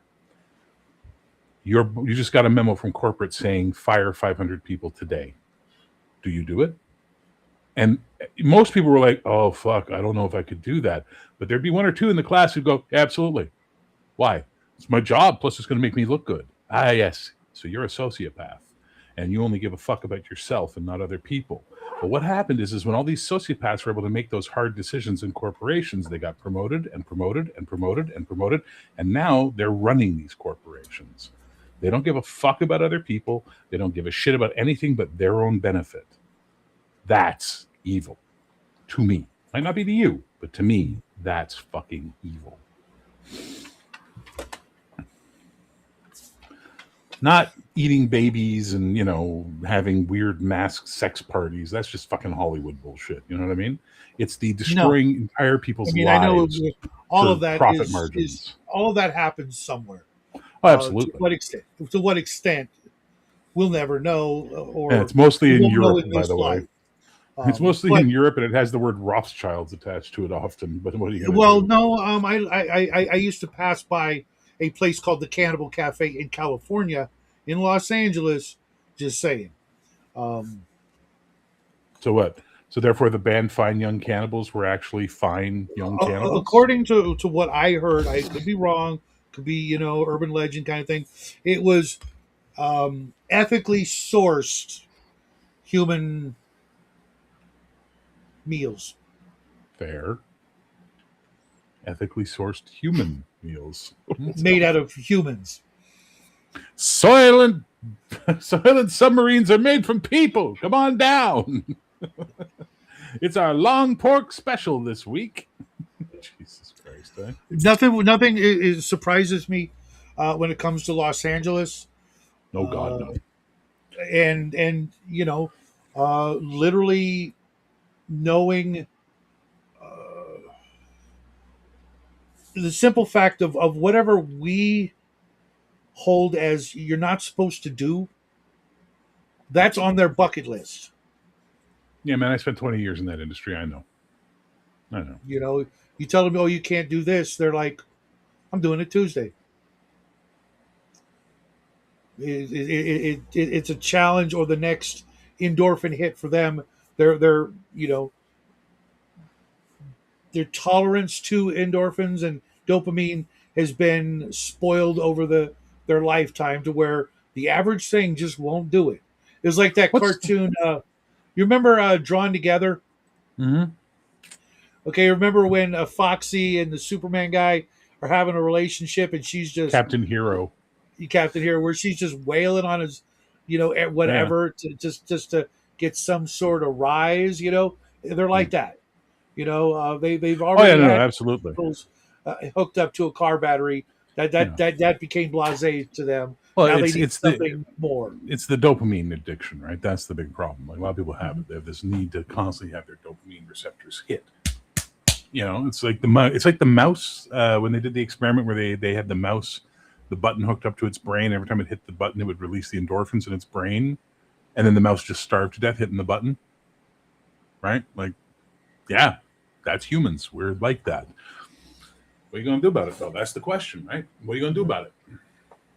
What can we do about it? How about that? As a better reintroduce the word moderation to society and extol it as a virtue, not a penalty or a punishment. Imagine instead introducing the words 357 to their vocabulary directly. Shocked to hear you say such a thing, but not. Oh, really. No. As a centrist, I understand that sometimes the crazy option is the right one. That's all I'm saying. Yeah, exactly. Make your $1,000 allowance last for the week. Jesus Christ. Make it This last is the world we for live the in. week. Yeah. So, to be honest, if someone gave us $1,000 a week, we'd have a lot more RPG books behind us, and we know it. We'd have a lot more stuff. Oh, fuck! I'll buy that now. I don't know. I've got so much shit. You'd be surprised. Not like bragging or anything, but there actually comes a point where when the throne room becomes a prison, when the jewels lose their luster, and all that matters is a daughter's love for her father. And if you are like me, a material guy who likes having things, you find other things. Yeah. You find other things because, like, I could literally own any RPG out there, but I don't want to. There's a whole bunch of them that I don't want in my collection, and if I could, I would eliminate from the Library of Congress. There's a whole bunch of them in your collection that belong in my collection. Chill. Anyway, sorry. And you look at other things, with a more logical mind. I'm actually, paring down my collection. This is why you give money to the poor, because the poor will spend the money, thereby increasing the economic flow and boosting the economy. And this is what all these fucking smart fucking pricks in charge of things don't know. They don't realize it. They don't understand it. Don't give it to the rich. The rich squirrel it away. The poor spend it. You know what I mean? And that makes their life feel better for them, helps the economy. It's crazy how if you just use the basic concepts of capitalism, they work really well. The minute you introduce things like banking and insurance, they don't work so well anymore. Stock markets? Usury bad. Uh-oh. Yeah. No, usury's not bad. Usury's And with just that, excessive. That's the problem. it is that time, Right. folks. I want to leave on a high note. Thanks for hanging out today. that was a fucking high note. Jesus, you got a low bar. Morality wise. Yeah. Paul, feel free to join anytime. Bear, always great to see you. Guys, May I have say a the great final weekend. words, which you'll relate to? Please. Eat the rich, because the poor are tough and stringy.